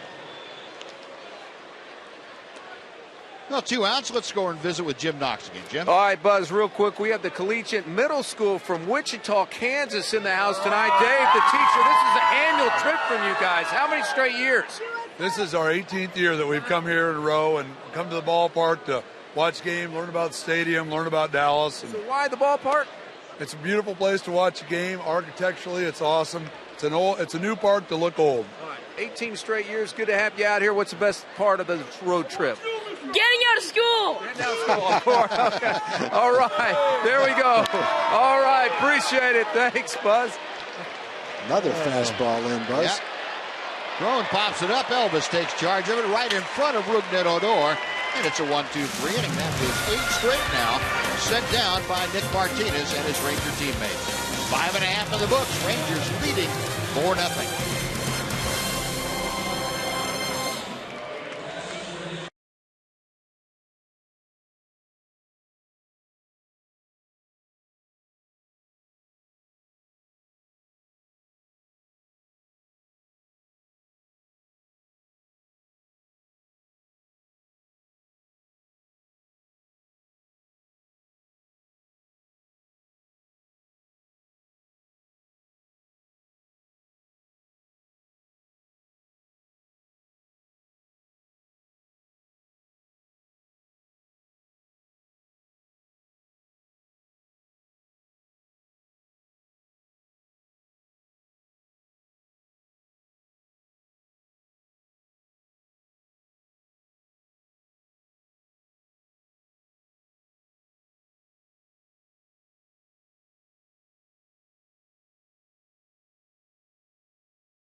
Tonight's jackpot worth $900 and dinner for 2 at Sonic Drive-In. Tonight, the Rangers are hitting for Jaime Flores from Grand Prairie. And if a Ranger hits a grand slam this inning, Jaime Flores from Grand Prairie will win $25,000. You can register at any participating Sonic restaurant. Elvis Andrus, Carlos Peguero, and Leonis Martin. First 3 hitters scheduled for the Rangers here in the 6th inning.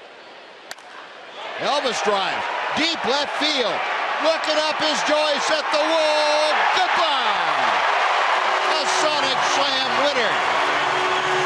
Tommy Foyce from Grand Prairie, $900. Elvis Andrus, home run number 1. 5-0 Rangers.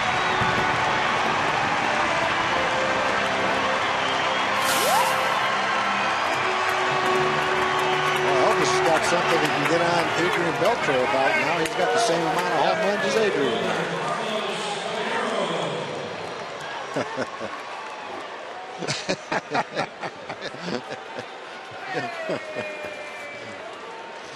It can be dangerous to hit a home run when you get back to the dugout, boy. Kidding. No kidding. Well, the Rangers have their first home run.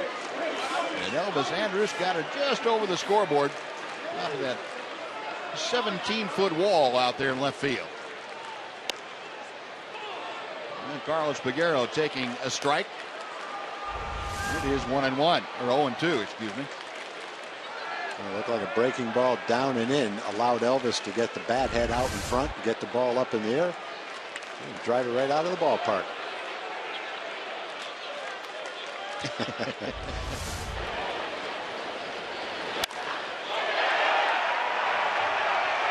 Alvarez had not been very easy to hit up until that point in time. That was the first batter to reach base off him, and Elvis didn't stop. Look out. Fastball up and in. It hit Peguero. And that was going to be a warning. Home plate umpire Lance Barrett going to warn everybody, and that's, yeah, I kind of agree with Mike Scioscia with that assessment. Yeah, I don't think he was doing anything intentional. Umpire's got a hard job. It's hard to decipher exactly what's going on. And they probably err on the side of caution. After the home run, you get a ball up and in like that. The umpire makes the determination that he felt he was throwing in on purpose. You know, that's his call, but I'm with you, Buzz. I wouldn't think in that situation that Alvarez would do that. If it's the first pitch after a home run, that's one thing. But you get a guy 0-2, you're not going to do that and then intentionally hit him. No. But anyway, they've been given, and Leonis Martin follows with a looping single to left field. Well, hopefully that'll be something that Leonis can start to do on a regular basis. Instead of those ground balls to the right side of the infield, line drives to left field look a lot better.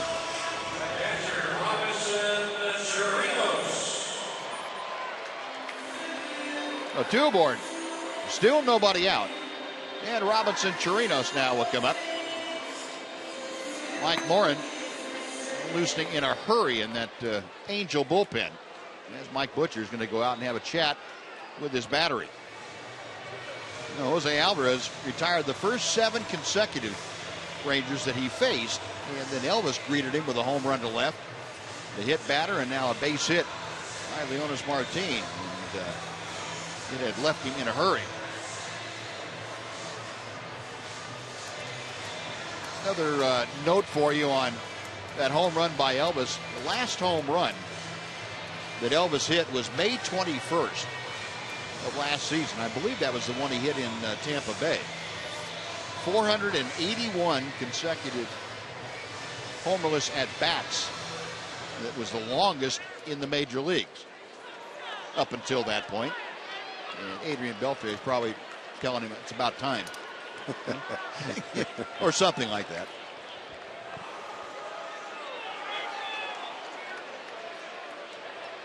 Well, we're set to go now with Robinson Torinos at the plate. And Alvarez pulling the string for strike 1. Torinos an RBI double, a 2 RBI double, I should say, in the 2nd inning. Last time up, tapped right back to the mound. Got Peguero at 2nd, Leonis Martin at 1st. Rangers with very good speed on the base paths now. Just because Carlos Peguero is about 6'5" and 250 doesn't mean he can't run. He has very good speed. 0-2 to Robinson. With that kind of build, that kind of size, and that kind of speed, I'm surprised the football hasn't gotten after him. Yeah, tight end. Yeah. I know a couple people in the Ranger Football League would draft someone that looks like that. I think have the next Jimmy Graham. Kelly Donaldson be all over that one. Would he? Yeah, oh yeah. He's got a scouting staff of about 100 that goes out and scouts before that fantasy draft.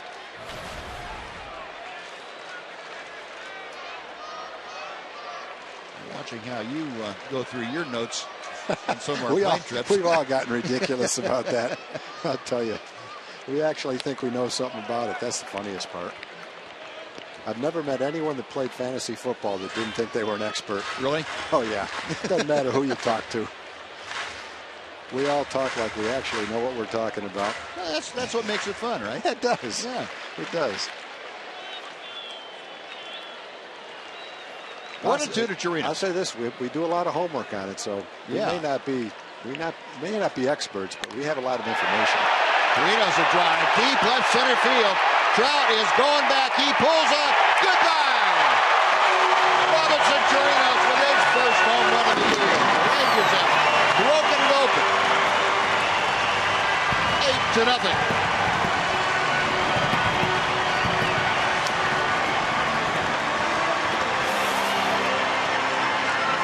This ends up as a pretty good start to the game for Robinson Torinos. A double, a home run, and 5 RBIs on the ball game. He hit that ball the same way he hit the double. It just went about 30 feet farther. Exactly. Well, that's going to do it for Jose Alvarez. Boy, when he hit the wall, he hit the wall. He hit the wall. 7 up, 7 down with 3 strikeouts. Home run, hit by pitch, single home run. Well, that'll do it. Rangers now with an 8-run advantage, 8-0. And Mike Morin coming on while he takes his warm-up tosses. We'll take another timeout. We're back after this, Fox Sports Southwest.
The Rangers have broken loose here tonight.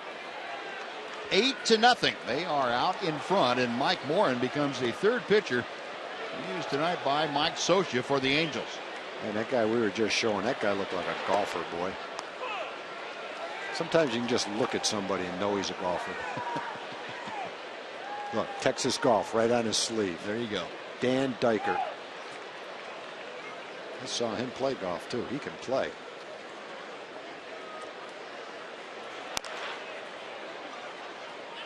He's the Dykert family member who can golf. Yeah, I'm going to say it's not genetic. We know that.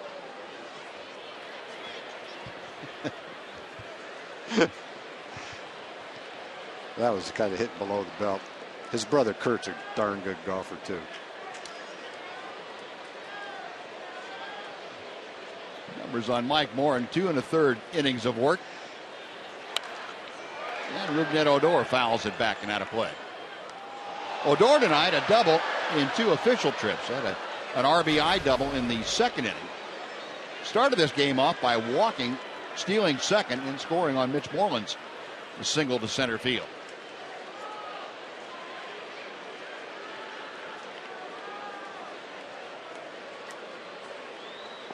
Note on Robinson Torinos' 3-run home run that gives him, as Tom told you, 5 RBI, and that's a career high for him. Odor lofts a fly ball to center, and Mike Trout is there. That is out number 1. No bases empty for Mitch Moreland. Now Elvis got it started. That home run to left field to start off this 6th inning. Carlos Peguero was hit by a pitch, an 0-2 pitch from Jose Alvarez. Leonis Martinez slapped a base hit to left, and then Robinson Torinos emptied the bases, his first home run of the year.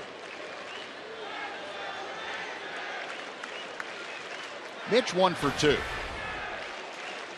Drove in his 5th run of the year with that single in the first.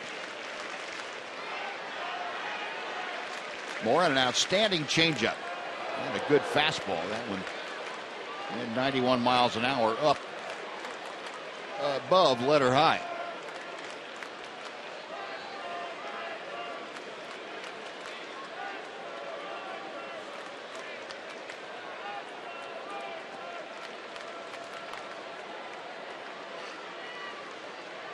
Morin back to the plate. 1-2. Saw a lot of Mike Morin last year. 60 appearances for the Angels. 4-4 with a .290. That was his first foray into the major leagues, and he was very, very impressive. Got him swinging. That's a tough combination that he's got. High fastballs and off-speed pitches. Third baseman, Adrian Beltre. Moves on. Here's Adrian Beltre, and here's the Robinson Torinos home run off of Alvarez. Alvarez knew that as soon as he heard it hit the bat. Big day for Robinson. Yep. I got to think, as nice a guy as he is, he's got to be one of the more popular teammates on the ball club. Hard worker. Yeah. Late bloomer. New position a while back. Became a catcher. Never had a chance to play regularly in the big leagues. Earned it last year. Carlos Corporan will get a chance to catch a lot for the Rangers, but Robinson is the main guy. There's Carlos. Good tandem. I was going to say the same thing. Yeah. Very good combination. Yep. 2 veteran guys. Injured Ryan Rua there at the end of the bench with Jake Smolinski. Off the end of Beltre's bat out to second. He will be thrown out, and that'll do it for the Rangers. But 4 runs. Big blow by Robinson Torinos. A couple of hits, and nobody left. After 6, 8-0 Rangers.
Our fourth game summary tonight, showing you the highlights of the Rangers' output.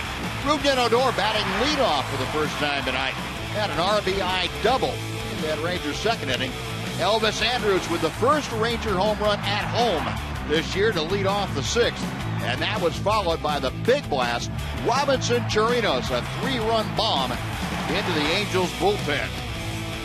A career-high 5 RBI tonight for the Ranger catcher. Well, look at how the lineup has worked tonight. Odor, a walk, a double, a run, and an RBI. Mitch has a single and an RBI and a walk batting second. And Elvis, not accustomed to batting sixth, has an infield hit and a home run. And he scored a couple of runs. So guys batting in places they're not accustomed to batting have contributed very well to the lineup.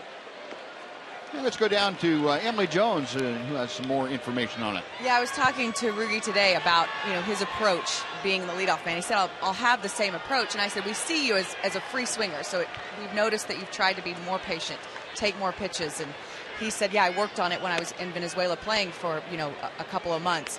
And I said, is that hard for a hitter with a mentality like yours to do that, to take more pitches? And he said, no, just don't swing at bad pitches. And I was like, well, pretty simple. Tell you what, if it's that easy for him, he's going to be a heck of a player, I'll tell you that. He's got this whole baseball thing figured out, guys. That's great. Just don't swing at bad pitches. Well, I guess it is that simple when you look at it that way. Well, Jeff Banister, Buzz, in his press briefing before batting practice, was talking about Rougned. This year he's seeing, a little over 4 pitches per at bat, which is a pretty solid number and a big improvement from what it's been in the past. And he walked to start this ball game and scored a run. And last night he had a long at bat. Looked like he was called out on a pitch, might have been a little bit out of the strike zone after 6 or 7 pitches against a tough left-hander. So you can tell that he's definitely trying to do that. Just like Nick Martinez has worked steadily on throwing the ball in, has had pretty good success doing it. Rougned, from a hitter's point of view, is trying to lay off bad pitches, and young player working hard at it. Yep.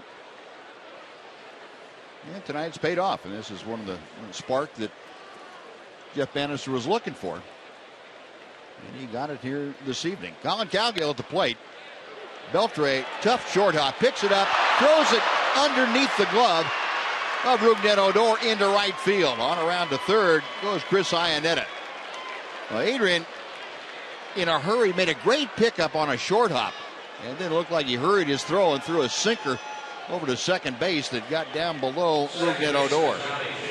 He knew he had to get rid of it quickly to turn the double play, so he kind of threw off balance on the wrong foot, which he had to do, but it led to the throw bouncing well in front of Rougned. It wasn't a short hop that he could just scoop and throw. It bounced far enough out in front of him to where it was going to be a very difficult ball to catch and throw. And he wasn't able to catch it. Too bad. That's potential double play and a quick 2 outs in the 7th inning for Nick. And there's a drive off the bat of Johnny Giavotella up the alley. Baguero back to make the catch. Iannetta tags at third. He will come in to score, and tagging at first and moving up, Colin Cowgill. And the shutout is lost as the sacrifice fly from Giavotella makes it an 8-1 Ranger lead. Giavotella is not a power guy for sure, but he hit that ball probably as solidly as he could hit it to left field. Fortunately, it wasn't Trout or Pujols who made the same contact, but he gave it a good ride, almost to the warning track in left center field.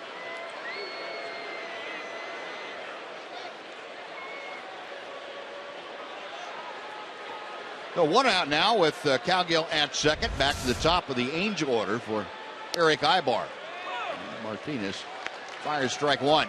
Now early in the game, the strike to ball ratio for Nick was not that good, but it's coming along pretty well. Yep. After early in the game, it was almost even balls and strikes. Now he's almost where he wants to be, 2-to-1 ratio. Close to it. Yeah, and he was, after 2 innings, he was around 45 pitches. And so he's just a little bit over double that and into the 7th inning. That's pretty impressive. Yep. To be able to turn that around. 0-2 to Ibar.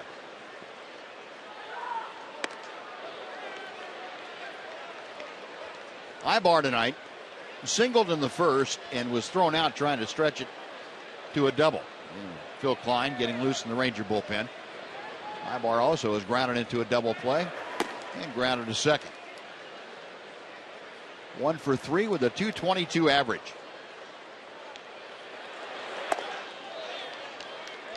Two balls and 2 strikes.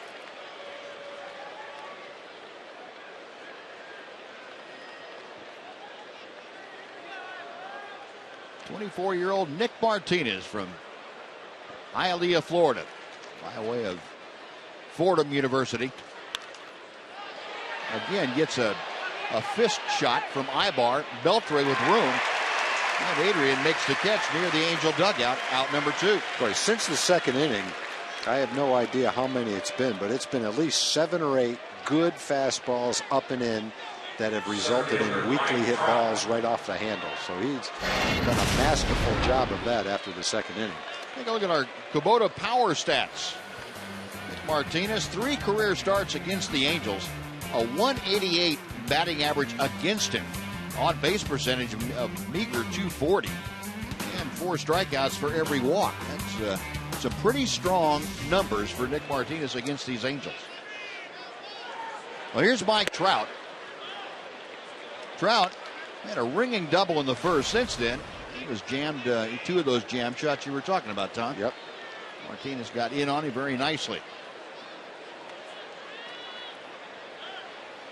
.407 average for the Angels center fielder.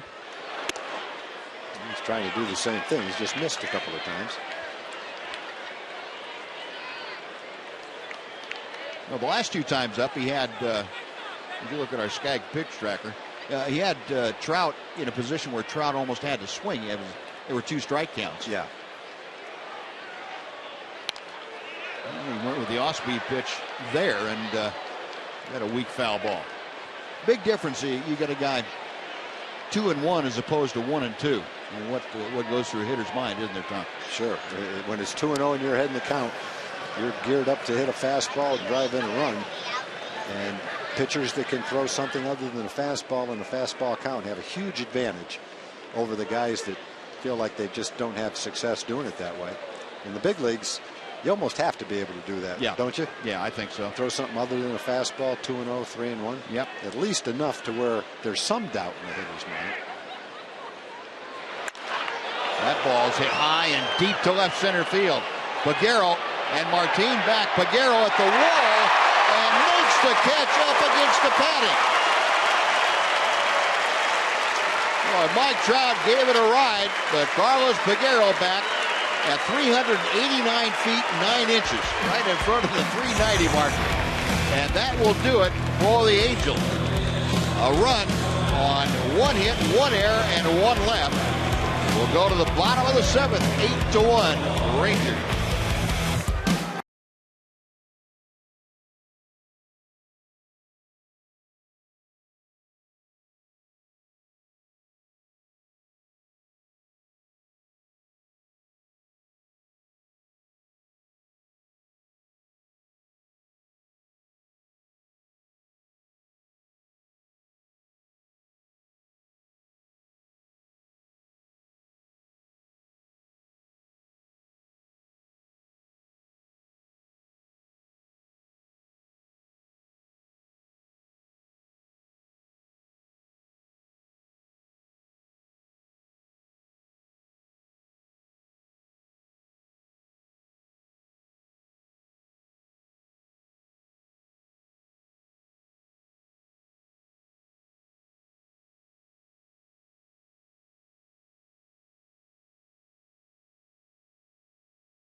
Seattle Mariners and the first 15,000 fans in attendance will get a Derek Holland Garden Gnome, sponsored by Reliant. The gnome is sure to go fast. Well, we just look at that picture. You know it's not going to last very long. But get your tickets at TexasRangers.com. Who wouldn't want a Derek Holland Garden Gnome that looks like that? That's great.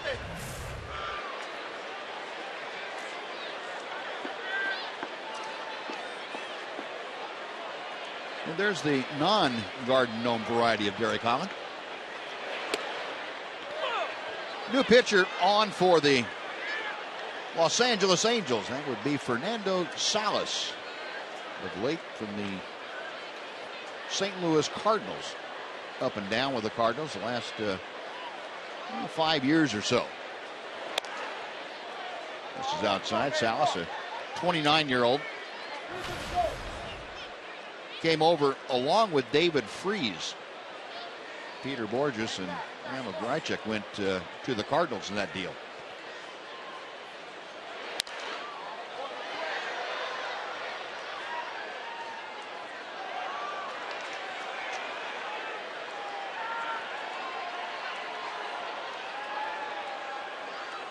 Prince Fielder, 1 for 3 tonight.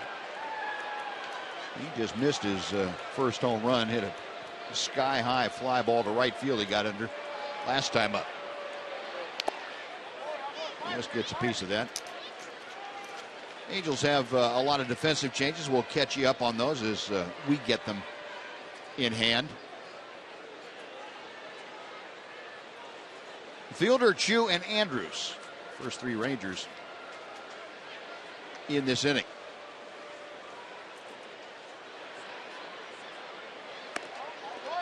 And outside.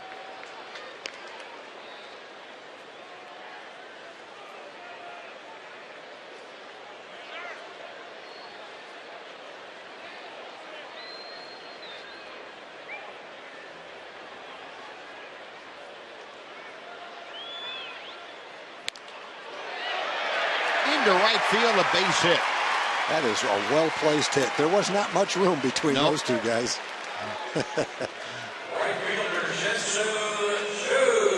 Now let's take time here for a Mazda game break with John Radigan. John?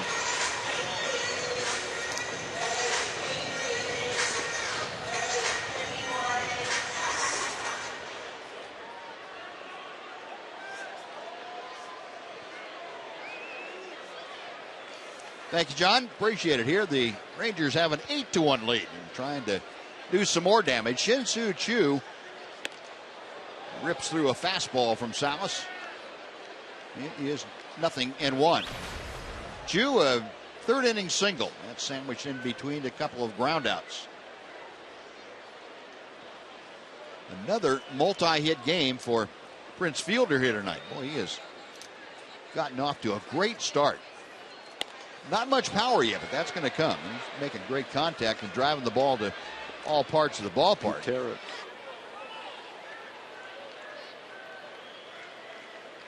Fielder at first.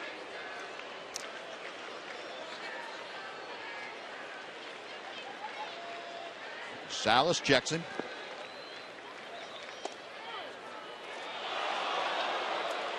And called out on strikes. Featherston, the shortstop, the new shortstop, since Taylor Featherston is in the ball game. And out to right field, Efren Navarro is the new right fielder. He takes the place of Colin Cowgill, who moved from right over to center field. There's Cowgill. Also have the new first baseman. I'll tell you about him in just a second. Elvis Andrus. Big night for the Rangers shortstop. He is 2 for 3, a home run, a single, and a couple of runs scored. There's Drew Butera, the new first baseman.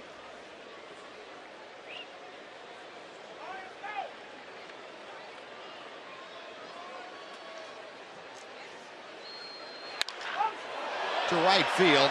Navarro retreating, but he has room.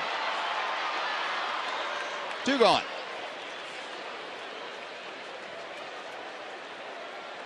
Fielder back to first now. Carlos Peguero will come up.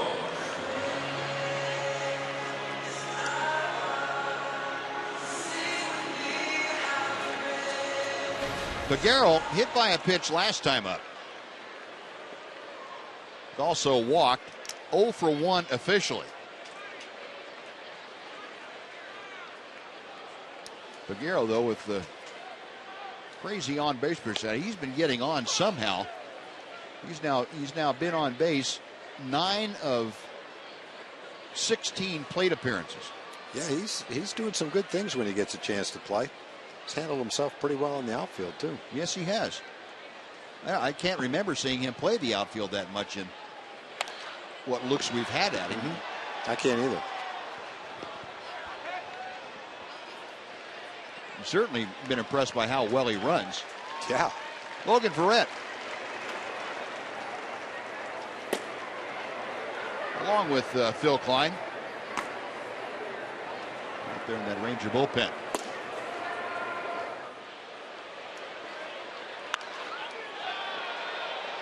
Down the left field line, a trio of Angels in pursuit, but that'll be back about 5 rows and out of play.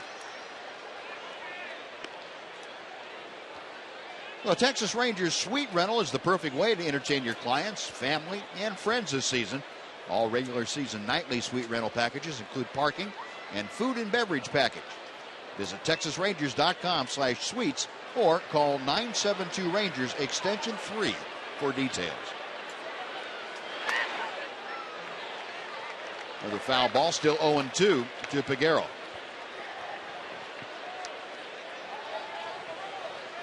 As we've talked about a little bit, one of the things that Peguero really wanted to work on coming into spring training and had a lot of success was cutting his swing down a little bit and being a little bit more selective, taking a few more walks if available. And it certainly looks like he's been able to implement that swing. Sometimes you get a guy that, especially a power hitter, that asking him to change his swing so that he makes significantly better contact is not the easiest thing to do.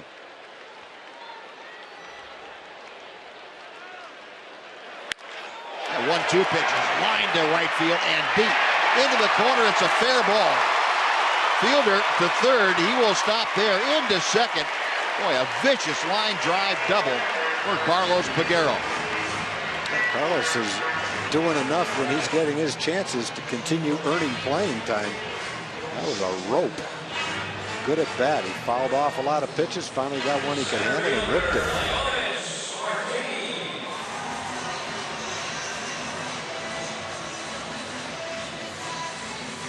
Skag pitch tracker showing that fastball up and right in the middle of the plate. Peguero did not miss it.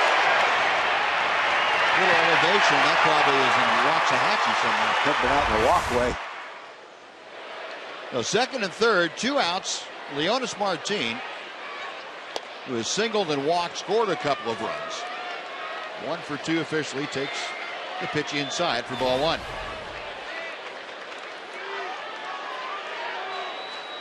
Rangers with 11 hits tonight.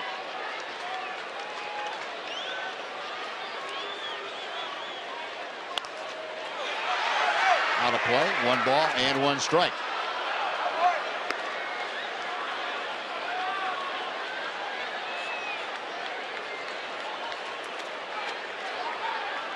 Martin extending his hitting streak to a modest 3 games.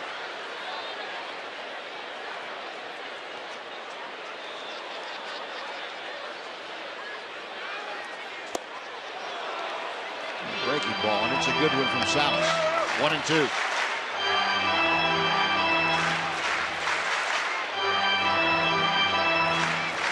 Salas for the Cardinals, a middle long relief type. He has one of those arms. You can throw him every day if you want to.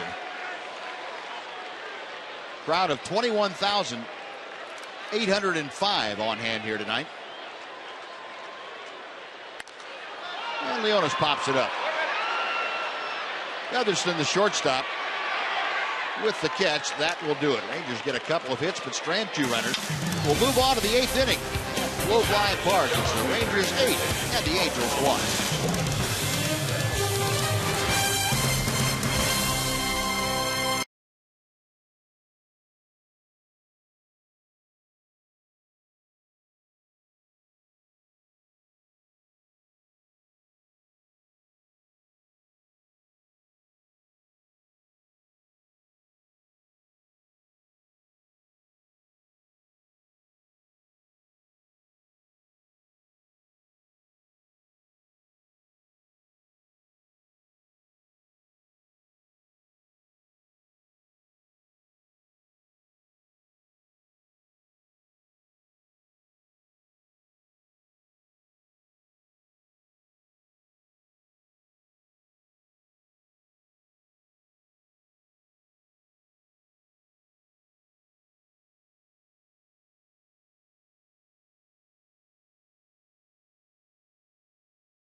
Mark, Buzz, and Tom, time for the progressive fan of the game. It has to be Captain Bill Milano. Captain Bill Milano, the United States Marine, 11 years in the Marines, 4 tours, and before your 11-year retirement, you wanted to do what? I'm going to go around and see all 30 Major League ballparks. There you go, and this is how many so far? This is park number 3. So where are you tomorrow? Tomorrow I'm in El Paso, Texas, on my way out to the Dodgers on Friday. And when do you finish up where? July 24th in Tampa, Florida. There you go. Well, congratulations, progressive fan of the game, and thank you for everything you've done. Appreciate it. Thank you very much. Buzz?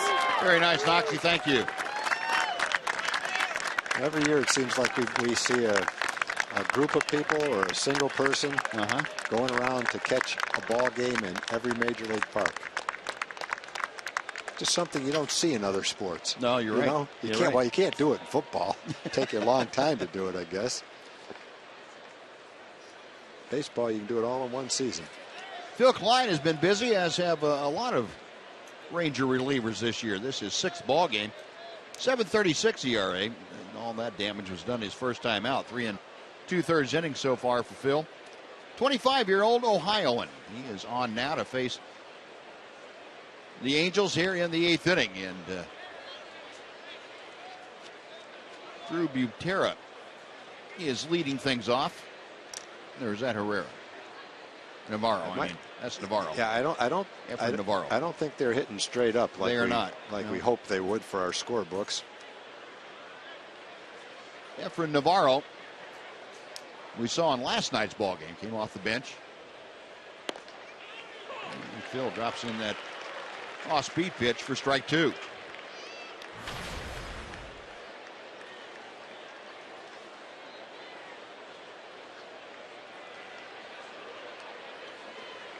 Navarro, a .333 average, 2 for 6 in this young season.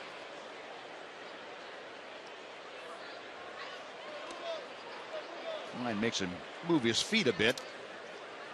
And the count goes to 1-2. You know, one thing that stands out, at least to me, Buzz, in these first 2 games against the Angels offensively, it really appears like they're going to miss Howie Kendrick this year. Yeah. Now, Howie Kendrick must have hit 15 base hits or doubles to right field against the Rangers last year. So we saw him do a lot of good things. But he's a good hitter, and he usually hit 5th in the lineup.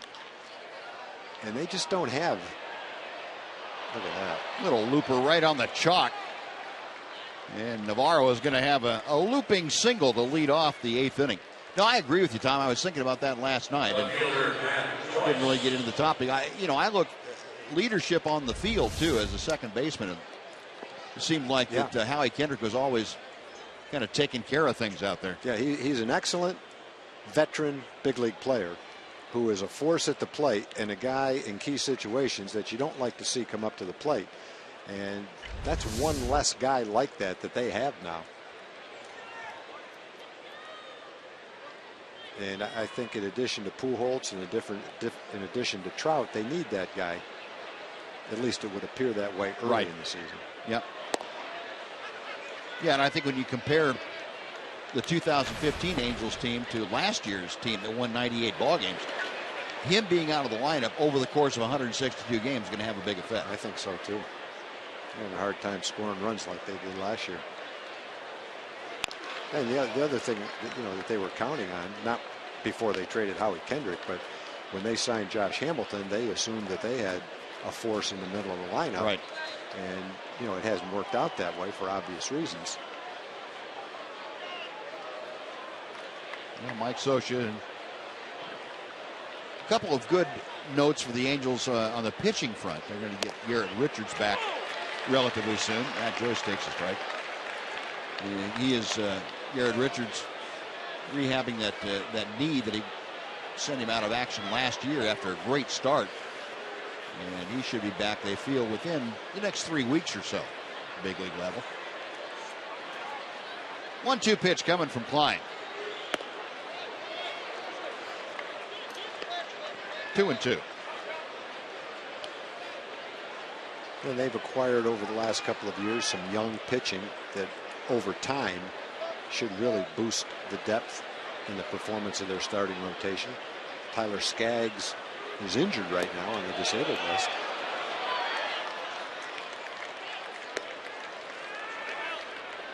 Wild pitch, sending Navarro down to second base.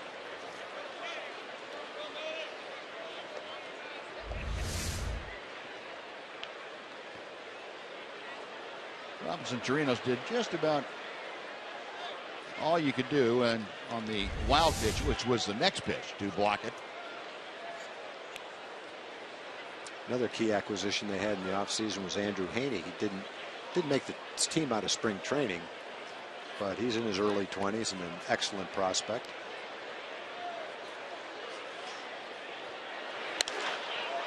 To center field, in front of Leonis Martin, down for a hit. Navarro had to hold up to make sure it was going to fall, so he advances to third. And back-to-back kind of looping singles, not hit very sharply, but the Angels runners at the corners, nobody out.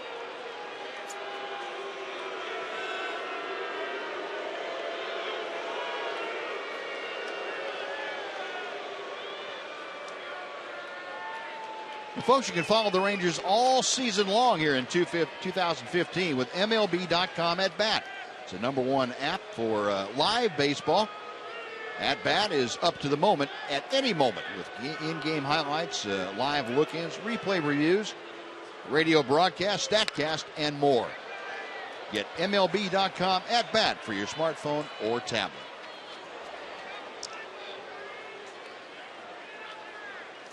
David Freese, the hitter. 0-1 the count. Freese 0 for 3 tonight. A couple of ground outs and a fly ball to right. Now runners at first and third. When Klein really jammed him with that pitch. It is 0-2.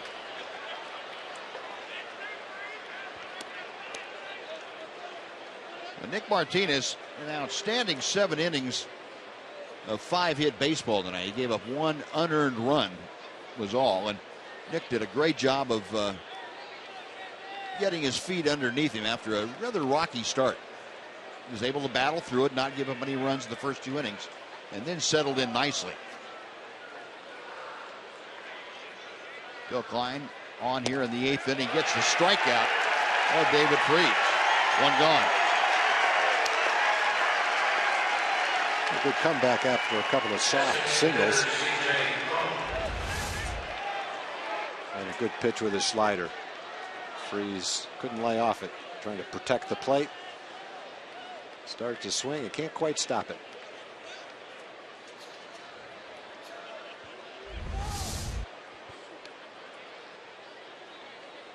C.J. Cron 0 for 3 is the DH tonight.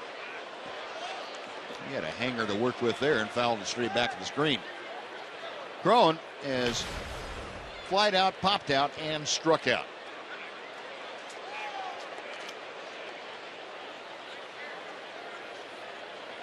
Rangers looking for the ground ball at a middle infielder. They'd love to turn a double play and get Phil Klein back to the dugout. The big right-hander, a letter high set. And he jumps out in front of the count. Now no balls and 2 strikes to Cron.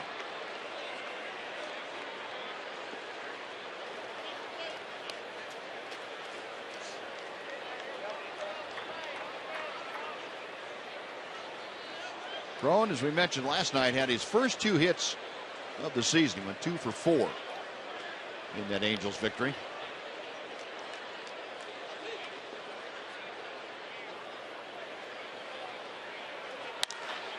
Right back to Klein. Second for 1. The return to first is in time for the double play. How about that? He kind of made it the hard way by looking the runner back, but he pulled it off. 1-4-3 and a great turn by Rougned Odor. And Mike Scioscia is coming out. He said, I want to challenge that thing, so they're going to have to get the Ranger players back on the field. Scioscia getting the attention of Lance Barrett, the home plate umpire. And the first base umpire, Dan Iassogna, who made that call, he's also the crew chief, so he's going to go back, get the headset on, and get in contact with the replay command center back in New York. Well, Phil could have made it a lot easier for himself by just wheeling and throwing to second. Yeah. If you, all you got to do is go for 2 there. Don't worry about the runner at third. And unfortunately, it looks like that's going to be overturned. Yeah, it does. Looks like C.J. Cron got down quickly enough, got his foot on that bag before the ball was in Prince's glove. The hesitation allowed that split second to run off the clock and allowed him to get there. If Phil wheels and throws, then he turns 2. But when he looked the runner back and then threw to second, that kept it from happening. Well, Mike Scioscia with the challenge, and I didn't even see what the runner did after that. Did he come home after he threw to second? I think he did. He looked him back to third. Yeah, I think that's going to be reversed. Didn't take Mike Scioscia long to figure that out either. Sure did. Sure did. You give Ruben Odor a lot of credit for being able to turn that. I don't know how he came that close, but it wasn't a perfect throw either. No, and Matt Joyce is right down there in his lap, it looked like. So it is safe. The call is overturned. Clear and convincing evidence seen in New York to make that overturned call. And we will find out momentarily whether or not Efren Navarro scored on the play. Looks like he did. He's not back out third there. base. If he didn't score on the play, then he's trying to cheat. Maybe nobody will notice, huh? So it goes down as a fielder's choice. 1-4 on the put out at second base. It'll be 2 outs. And Cron, the runner at first, with an RBI on the fielder's choice ground out. For Los Angeles manager Chris Iannetta.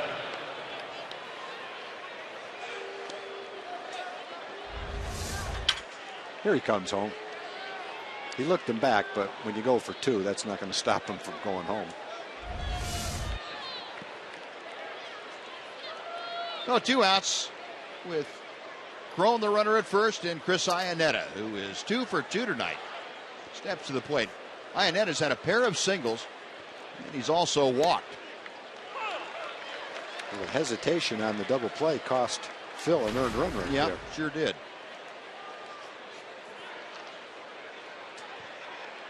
Iannetta entered the game hitting .048, and those 2 hits have gotten his average up to 130. And Phil Klein jumping out in front of the count. No balls, 2 strikes.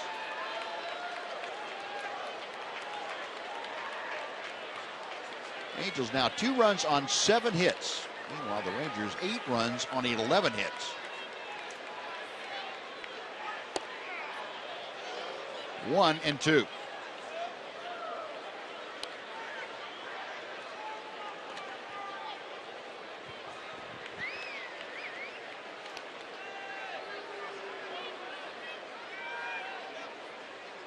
Klein back to the plate. Well, Robinson Torinos, I don't know that anybody in baseball that I've seen takes more foul balls off the mask than Torinos. It seems like he's got a bullseye painted on that thing. It bounced a ways up in the air, too.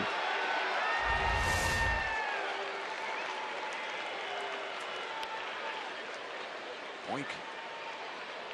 And you can see that helmet, or the helmet part of the mask, going to give. Hard hit ball, but right to Ruben Odor. 1 step to his left, and that'll do it. Angels get a run on 2 hits and strand 1. We're going to the bottom of the 8th. Rangers 8, Angels 2.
AT U-verse Rewind. Take you back to the 6th inning.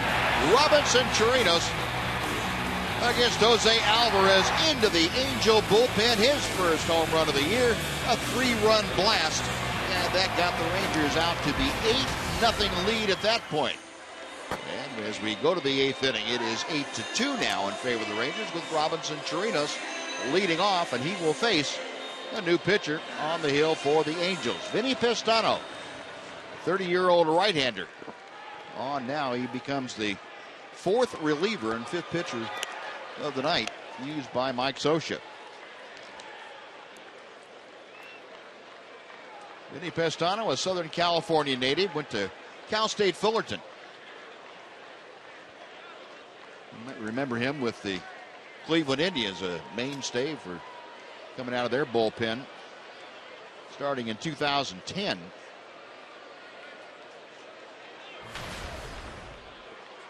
He was originally a 20th round pick by the Tribe back in 2006. Well, here's Torinos, who is 2 for 3 with a career-high 5 RBI. He has doubled and homered. He's also tapped back to the mound. Strike 1 from Pestano.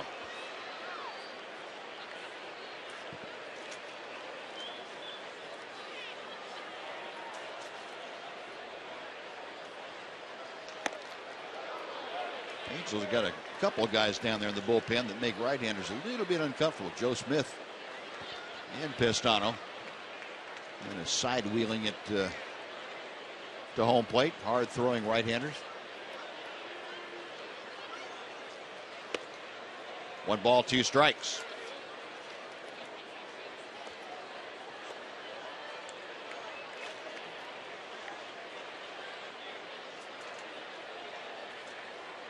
Right-hander sets. And Robinson able to check his swing on that sweeping breaking ball.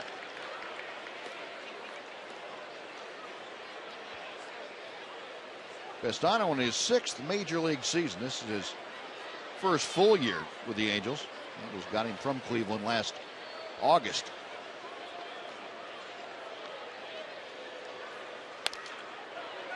We'll try the 2-2 again.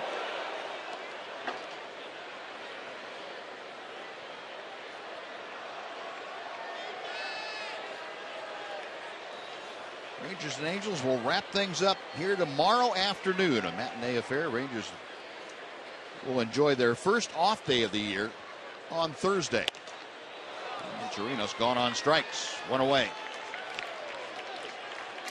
Second baseman, Ruben Odor. Let's go down to the field for Emily Jones. Em. Well, fellas, this is game 2 of a 3-game series between the Rangers and the Angels, which means tomorrow is game 3, the finale of this series coming tomorrow. 1 o'clock first pitch here on Fox Sports Southwest. Mike Trout and Adrian Beltre, 2 of the offensive power principals in this one. We'll see if AB can go 1-up on Elvis and Robinson for that team lead in home runs tomorrow, guys. I'm sure that'll be discussed at some point between now and the start of tomorrow's game. Should be, as it should be. Here's Ruben Odor, 1 for 3 officially tonight. And the Rangers announced today also that Anthony Renato will start that game tomorrow. They are going to activate the right-hander before tomorrow's game.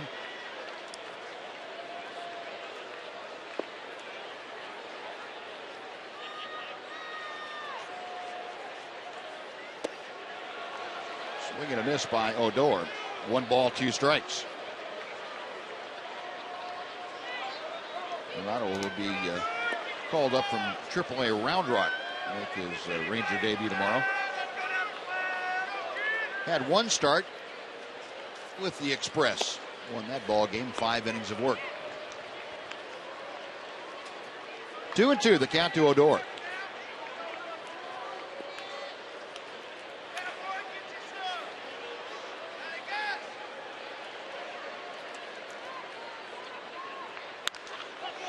And popped up.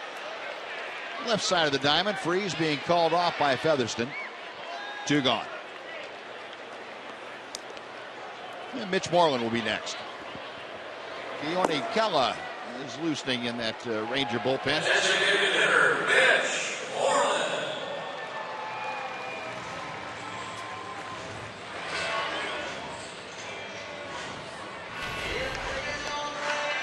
Mitch Moreland, an RBI single back in the first. Since then, he has walked and struck out a couple of times.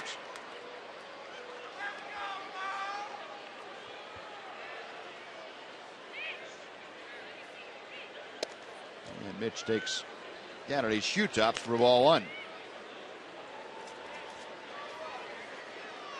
Moreland a .231 average as he faces Vinny Pestano. Way inside. And he spins him around.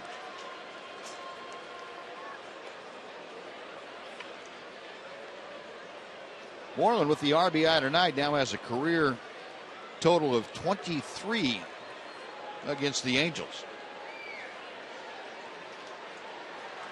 That's the third most that he has against any one team. 2-1. Mitch so far has 26 against Oakland and 28 against Seattle.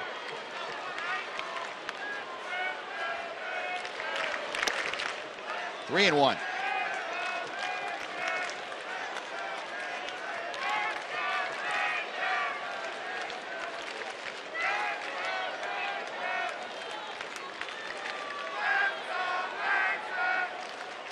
Pestano ready, back to the plate he comes.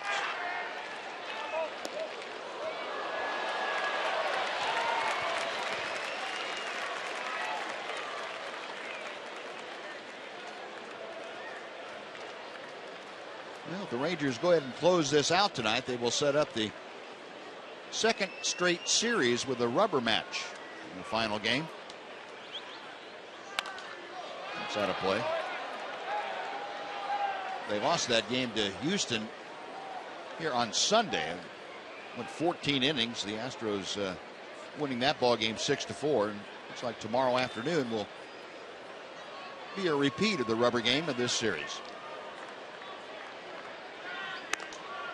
Mitch takes the walk. He is aboard, and it extends the inning for Adrian Beltre.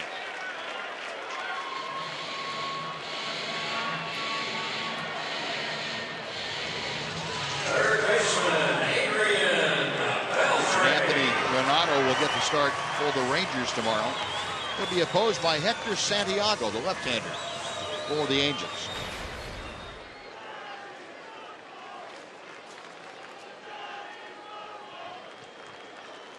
Beltre, another opportunity now to extend his hitting streak that's 5 straight. That's going to hang up. And the center fielder Cowgill over there to take it away from Navarro. That'll do it for the Rangers. The Walker Moreland left stranded. We'll go to the 9th inning. Rangers trying to close out an 8-2 lead over the Angels.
Texas Rangers baseball on Fox Sports Southwest is brought to you by Southwest Airlines. Book your low fare now at southwest.com.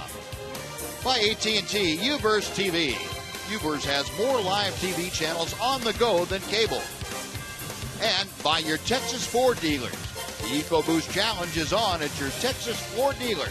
Get to your best in Texas Ford dealer today.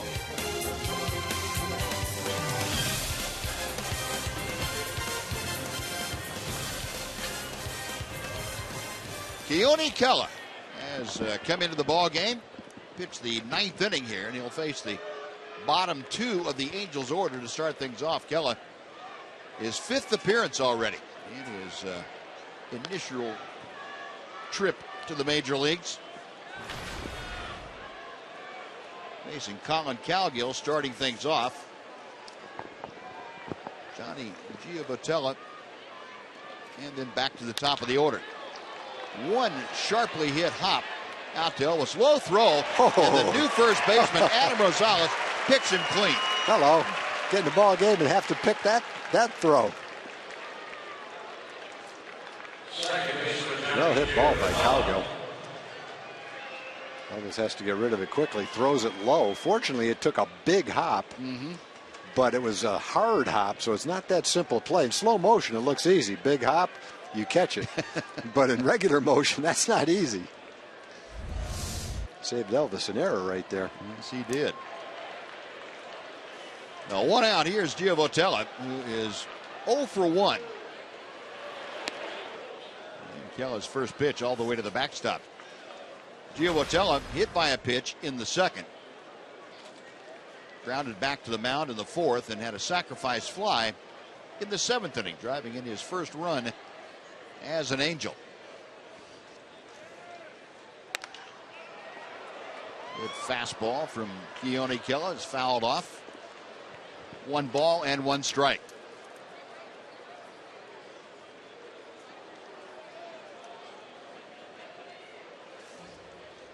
Kela, the 21-year-old, born in Los Angeles, lives in Seattle, Washington.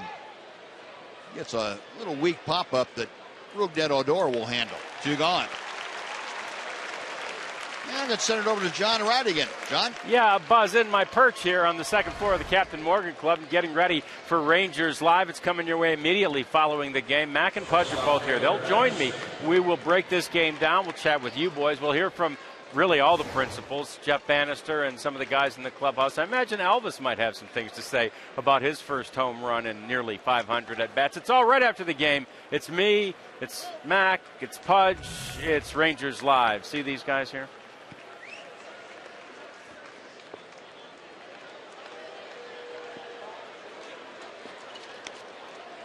Taylor Featherstone with his first at-bat of the evening. Featherstone hitting in the top spot of the order, previously occupied by Eric Ibar. Featherstone 0 for 3 in limited action this year. Kela back to the plate. And a fly ball to right field. Peguero coming on. Makes the catch, and that is a winner. Keone Kela, a 1-2-3 ninth inning.